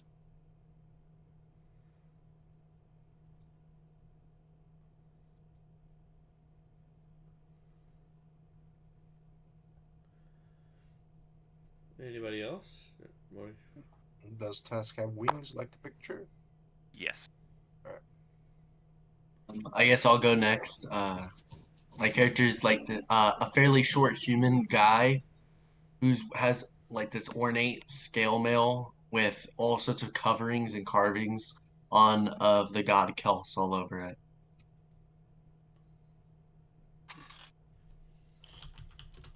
I'll go. Marvin's about 6'7". He goes off and has a he dresses almost as he would consider a magician or a mage to go on. He has a top hat, a monocle. He has a tuxedo on, but the arms are ripped off, it kind of cut off, and then the pants are in the shorts too. He has a nice little dress shoes, and he has his great axe, which is his quote unquote wand that he uses to do his what he calls his magic spells that are anything but. All right, I guess I'll go next. My character, Craig. I guess he looks human, 5'9". Only thing that kind of separates him from how normal humans look is just his eye color, which is silver, like most college stars. And you see him like wearing like this really dirty looking like hide armor, and he looks pretty scrawny.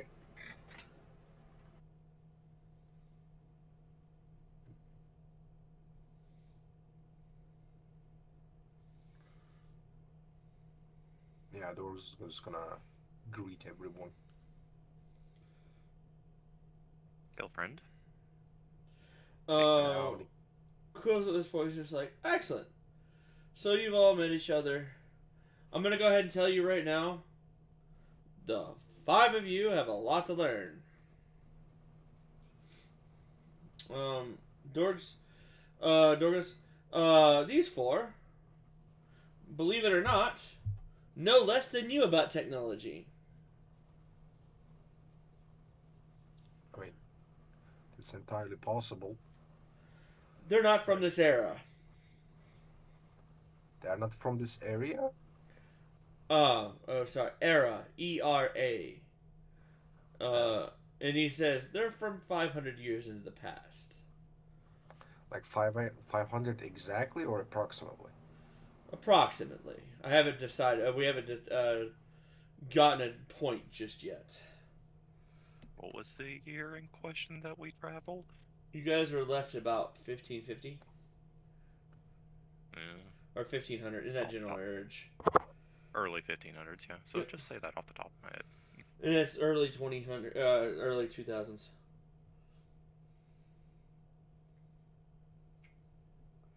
Yeah, like he's still the unknown right this second. Wow, that would. I mean, that would make me the youngest of the bunch. Technically, yeah. I mean, like, I'm 4 months old. Give me 1 second, y'all. I made myself Doesn't hungry. feel that long. I don't blame you. I mean, it's 5 a.m. in the morning. I can't order any pizza. It's 9:48 in the evening. That's prime time to order a pizza, I would imagine. Lots of places would be open at that hour.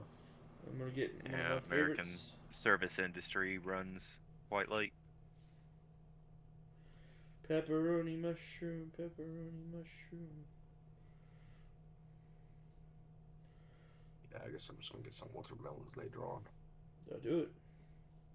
Might get some cantaloupe tomorrow from the store.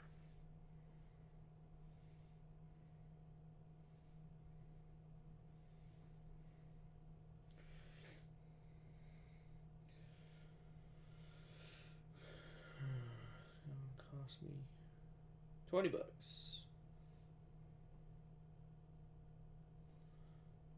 for an extra large pepperoni mushroom pizza.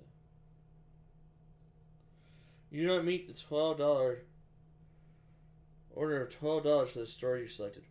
What? The fuck? That's $20. It's a pizza. The fuck? I was trying not. You shut your mouth. Fuck it.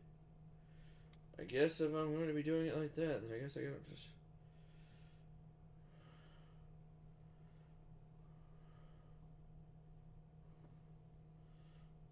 Oh yeah, beast. Oh, Be right, crap. be right back. Go and go check on the dogs. Yeah, just give me a sec. You know what? Fine, I'll just get this. Pepperoni, mushroom. I don't know. What else? Onion? Green peppers.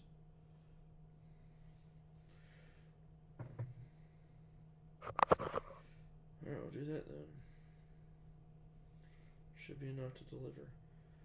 Why does it need to be $12 delivered? I'm trying to save money here, not.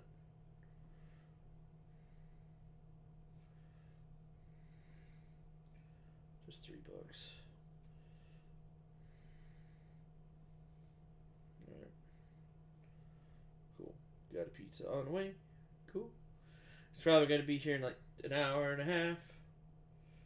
Cause yeah, it's Friday night. Yeah, Friday if night I- is a very busy time. If I'm not getting my order in half an hour, I'm not ordering it. That's Well, that's God big. forbid if you order during a Sunday when everything's going Yeah. on with sports events and stuff. It's good luck. It'll come when it comes. Well, the hundreds don't matter, David. I mean, I didn't classify the hundreds. Like their timeline doesn't match our timeline. Like pretty much right now where they are in the timeline right now in our world, they're sitting at 1980. 1980, 1990. A few people, Quills included, are maybe early 2000s. It just depends on Well, I mean, they don't have cars though. huh? They don't have cars though, so not exactly They do? 1980s. They do have cars. They are motorized. Didn't he pull up in a carriage? That's not a car.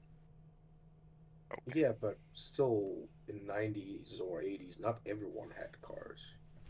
Still In not well, I mean, everyone. I guess it depends on where you are, but most like Western nations and even second world nations, they all had cars. Carriages weren't really used anymore. I explained whenever Dorcas was when riding on the back that he saw other vehicles passing by. Some with Oh, horses, like as some in without. cars? Yeah, like There motorized were cars. carriages. They're just not everywhere. Is there like Ford trucks around? Obviously not Ford, but are there like trucks and Ford things? They're Or, not. like those type of... They're not vehicles like vehicles we know. Yeah, design would be. The strictly designs are different, more imagine. carriage-like. Think like what you would. Does that mean that they have computers? Yes. Yeah. I'm assuming like in this world, cars wouldn't have developed considering like teleportation still exists. I mean, they'll kind of Yeah, that's consider true. But you cars. wouldn't really need a car if you can teleport. So the carriages just got motorized. You know what? I'm kind of nervous here. I'm not seeing a lot of magic people right now. I'm thinking that they hate magic. Can't be doing my god dirty like that. There be some. And thank you, chat, for loving my worlds. Yes. Yes, No, we can make that happen. No, if you're reading my Twitch chat, they're like, I love Tom's worlds. Yes. I put a lot of thought into this this world. I put a lot of work into it. So, and you guys have only scratched the surface. It's awesome. Well, at this point, you guys will enjoy a nice dinner pizza. However the fuck you like your pizza, I don't care. That's your decision and your enjoyment. It's all fantastic. Pineapple. Sure. Pineapple pizza. I like pineapple on pizza sometimes. It just depends on my mood. If I'm getting pineapple, switch to- I put ham on it. That's usually what I like. Ham and pineapple. Okay, Teska's going to now have to switch to Inquisitor Tesk. Might some heretics. I have a quick question. Sure. Like not regarding the game. Well, not regarding in the person game. So, in the future sessions, like in like late September, starting from there, is it okay if I'm like 20 minutes late to the session? That's fine. Just remind me. Okay, I'll remind you. Yeah, just because my class ends at 5:50, so and I need time to actually get something to eat. Oh yeah, no, just remind me. Once it becomes a common thing, I'll just be like, oh yeah, he's got to eat and stuff. So it's If one of it's those. like a consistent thing, we can always adjust a little Yeah, bit. we could adjust. We could have people do what they want to do before you get there and that kind of thing. Yeah, I'm glad I chose just morning classes for me. It's just one of those. What was I going to say? Like it's just like if you're ever going to be late or something happens, just let me know. Let me know as soon as you know. And if it's like a planned thing that's going to happen in a couple months, let me know as soon as you know. Let me know a month out and then a week out. So that way, like I know that sounds like a lot, but I forget things. And Sorry. Yeah. Then in this case, I'll just say next month I'll be moving to upstate, so I don't think I'll be available for like a couple weeks of sessions because I'll be acclimated to college life. just let me know which ones.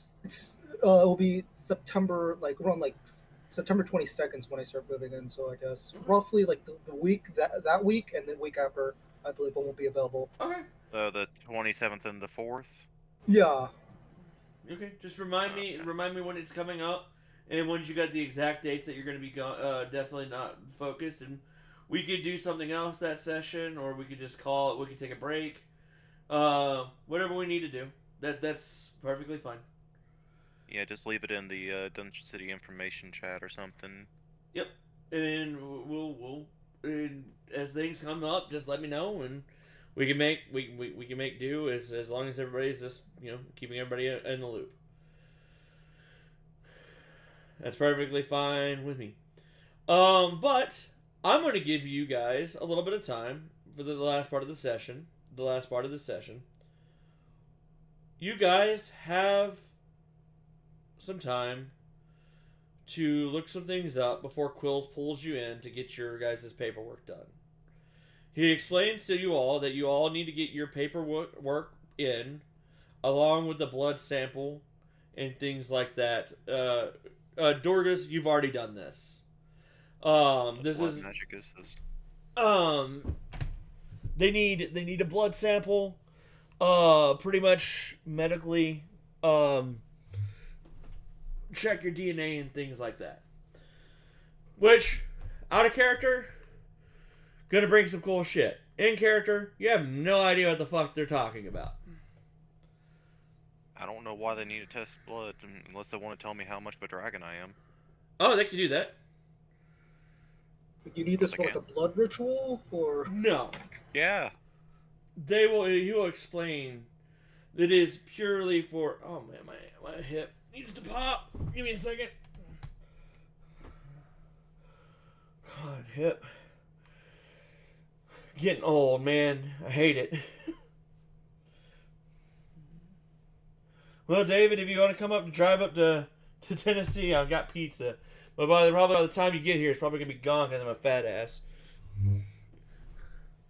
Just go Tokyo Drift, David. You can do it.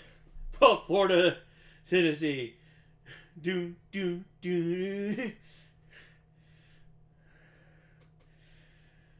Ah, okay, hit, please. All right. You guys will have the night to look up anything you want in the library. He said search 35 years ago, so I'm going to search that. Oh, you're Magic searching that. complications. Okay, cool. Austin, I'll get back to you next session with that. He said to. Well, I'm also going to look up anything about dragons and kobolds. Okay, you'll find a lot on that. Oh yeah, like where their groups are, stuff like that. Yeah, you'll even find something else. Your family tree. Wait, what? Your family tree. Oh, fuck. Well, let's see how far it goes and how many became true dragons. Not a lot. Damn. Well, we know it's not going to be an easy challenge.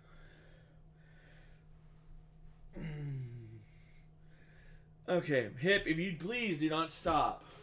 I have stretched you out. It's a Charlie horse right at my hip, man.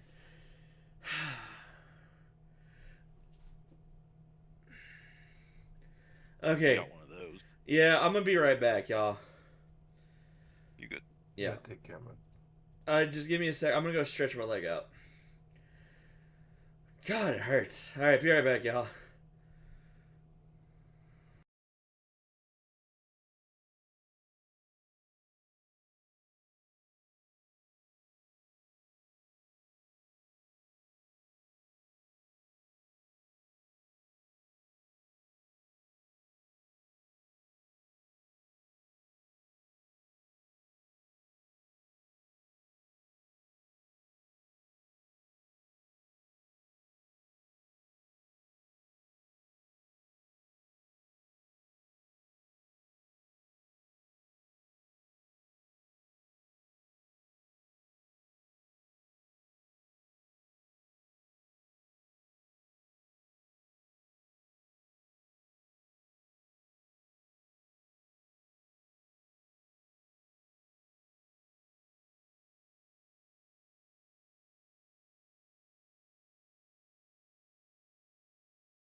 Alright, I'm back. Alright, I popped my hip like 5 times. It should be good.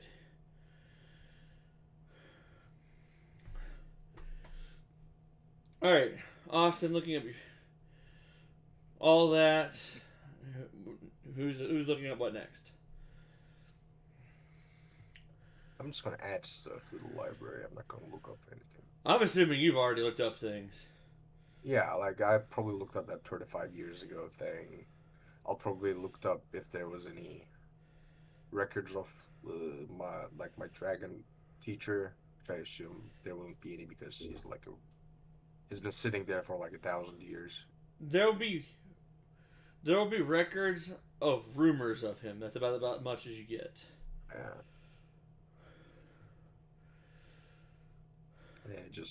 Yeah, probably dragons in general, but that's about it. Que, Sark, Karn, you guys looking up anything? But no, I was speaking with my sister. She was in my room. Is there? You're obviously getting your paperwork and blood work done. That Quills is done. I have not switched it back over to D&D scene. Let me do that. I just realized that. What do you want? You've got the night to research things. What are you looking up? Since my character, I guess, I wrote in the backstory being an orphan, I'll just look up if I actually what my lineage is. Okay. That will be something I'll have to go over with you later. But is there anything else you're looking up other than just that? I guess, yeah, that's how I could look for my blood, right? Just like my blood relatives. That takes time. Yeah. But okay. Que, Karn, anything you guys want to look up?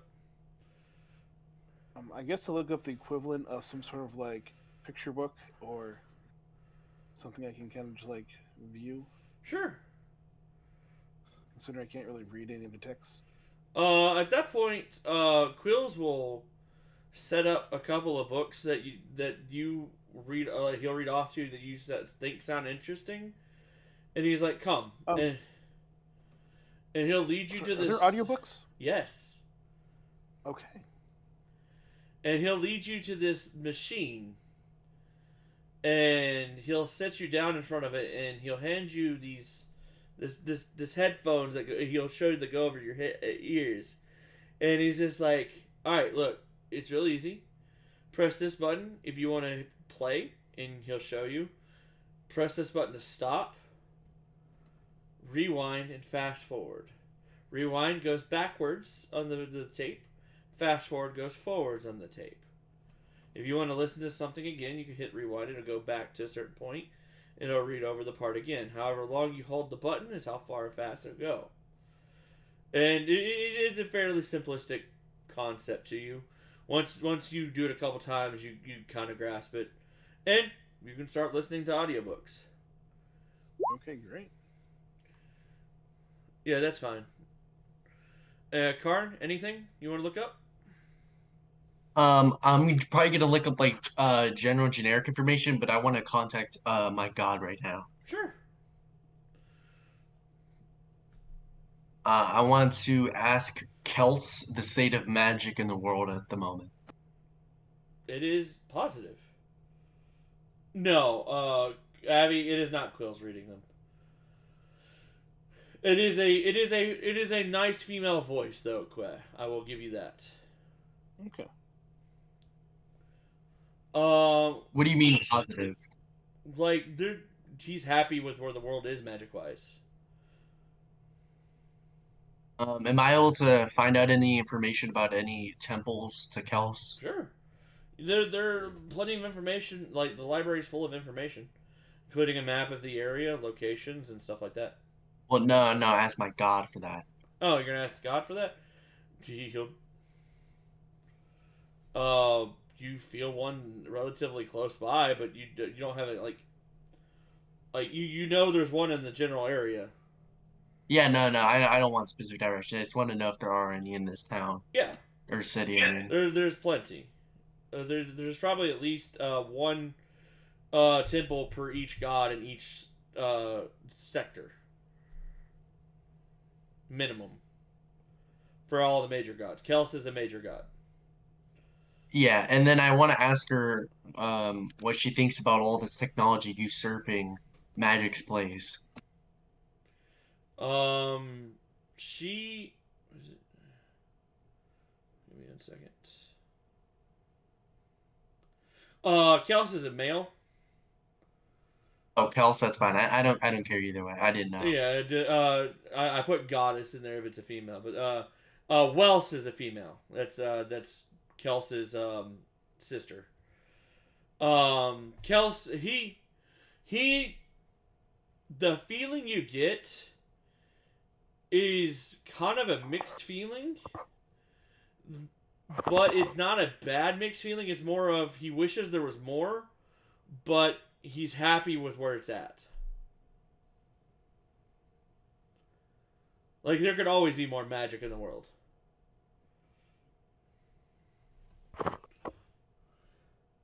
Alright, that's enough for now. Out of character, not all of the technology is overpowering magic. A lot of the technology is intertwined with magic. Just Quill's stuff is not. Just FYI. My character still just feels vindicated in hating technology. What beast?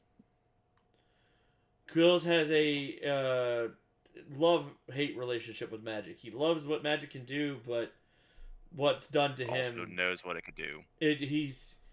Yeah, those of you... I will explain the 35-year incident later. It is a... Yeah, that's My what I'm looking character up. is basically an orthodox person. He hates technology. He only likes magic. Oh, you're one of those purists. Even if the magic is the technology, that's what Wonder Tech's all about. Yeah. Wonder Tech is magic technology. He's more a fan of the traditional wizardry and clerical arts. Crafting your own spells, not really relying on magical devices. So he's like some magic conservative or something. Pretty much. Yeah, exactly what I just said. He's like an orthodox Jew, sort of, but for magic. But The magical Amish. Hey now. He's magical Amish. Well, actually, he would probably be closer to a Meta Knight because he does associate with other things. right, because if he was Amish, he wouldn't associate with you guys. At all. That's true. That's true. A Mennonite's just like, I choose not to. I don't care what you do because it's your life. No, we still have Meta Knights coming into the store as long as they pay cash. Yeah, that's what I'm saying. They care about what they do, not what you do. Mm-hmm. But either way, I'm gonna go ahead and end the session here. I know it was a short session, but this is why I've now gotten you guys to the point I want to get you to. After this, I'm gonna do a little time skip like I did with Dorgus. You guys are gonna spend some time here learning about technology, even if you don't want to. You're still gonna learn a little bit about it, just so that way you're not. You know how to navigate the city. FYI, you're not. Well, my character doesn't. He wants to learn about technology. He just doesn't like it. That's fine.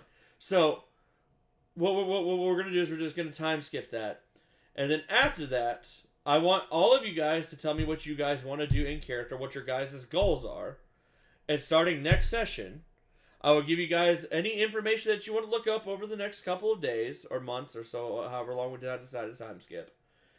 And I will give you that information. I will give that information to you all in the Dungeon City information. So it won't just be like, you just tell me what you want and I'll give it to you all as a narrative point. So that way you all get to experience the narrative together. Then, tell me what you guys want to do, how you guys want to proceed. Do you guys want to go back in the dungeon? Do you guys want to look around town? Do you guys want to do other things like that? In this case, if you want to follow up on your lineage, like Tess and Craig and such, like you guys can. That's something you guys are more than welcome to do. If you guys want to do other things in the city, like, start a cult or, go pray to your god, that's fine too.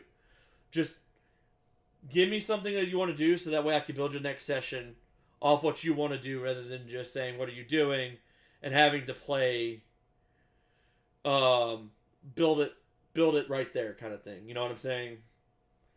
Like, I don't mind building things immediately, but I find it better if I can know where you guys are going so I can get the paths built so that way it's all nice and clean and ready to go. Mm-hmm. Okay, sounds good to me. Is that all cool? Yep. Yep. How you guys? You guys okay? You guys are good with everything going on? Yep. Like the world so far? World's Day, yeah. Innocent Babu coming into a technologically advanced world. This is gonna be funny.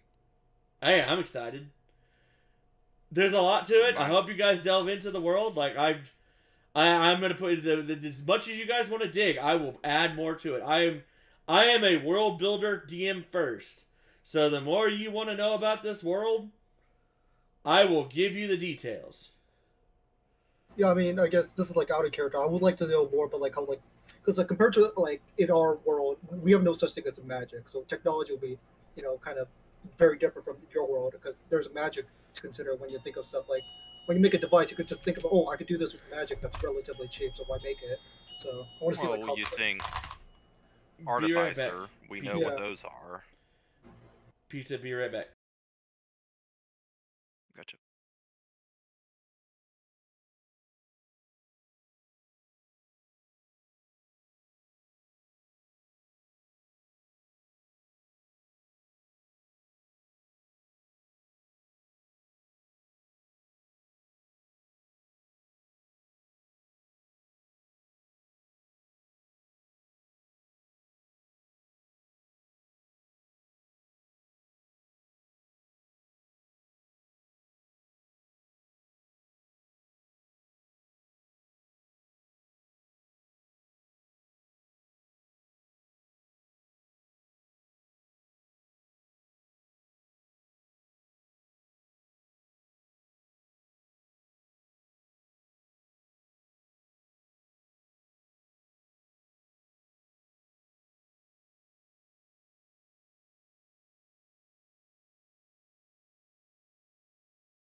Okay, I'm back.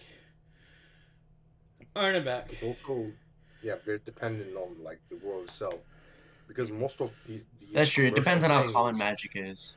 most of these commercial things are in like they have been invented because of the booming population, and you need infrastructure to, support said population. Do we have that population? So do we need those things? So many questions. So, Yeah.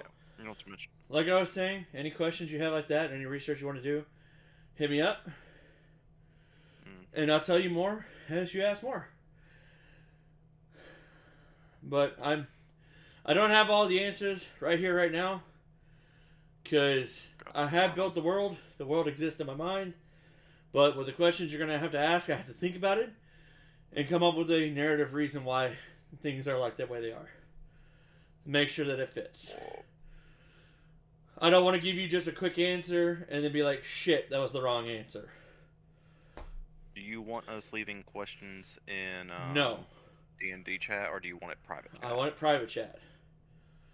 I want any questions you have private chat, and I will answer them in the Dungeon City information after I get the question asked.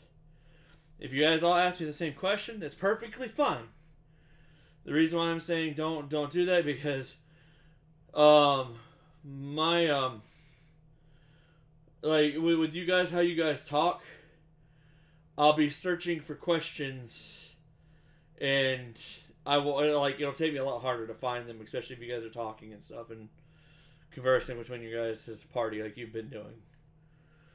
So send them to me first as a private message. I'll move them over as an answer to the question, and I'll add once you do that, I will add that to my D&D or my Dungeon City information Google Chrome thing, so that way the question is forever cemented in history in this campaign.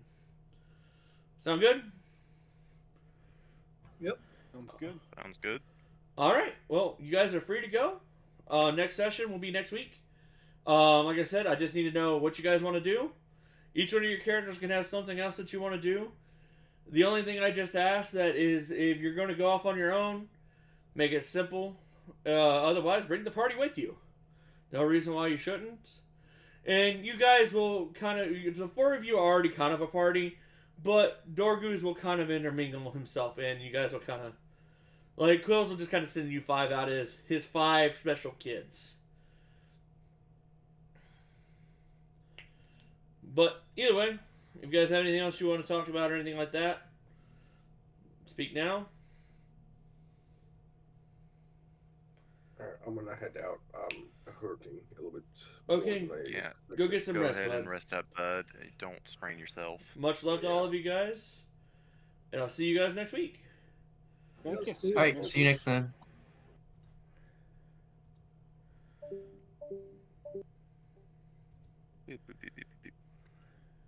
Alright. Well, as for the rest of you guys on Twitch, I love your faces. We're gonna go ahead and host High Time. He's playing Kingdom Hearts right now. He's trying 100%. And I would love you guys to give him some love.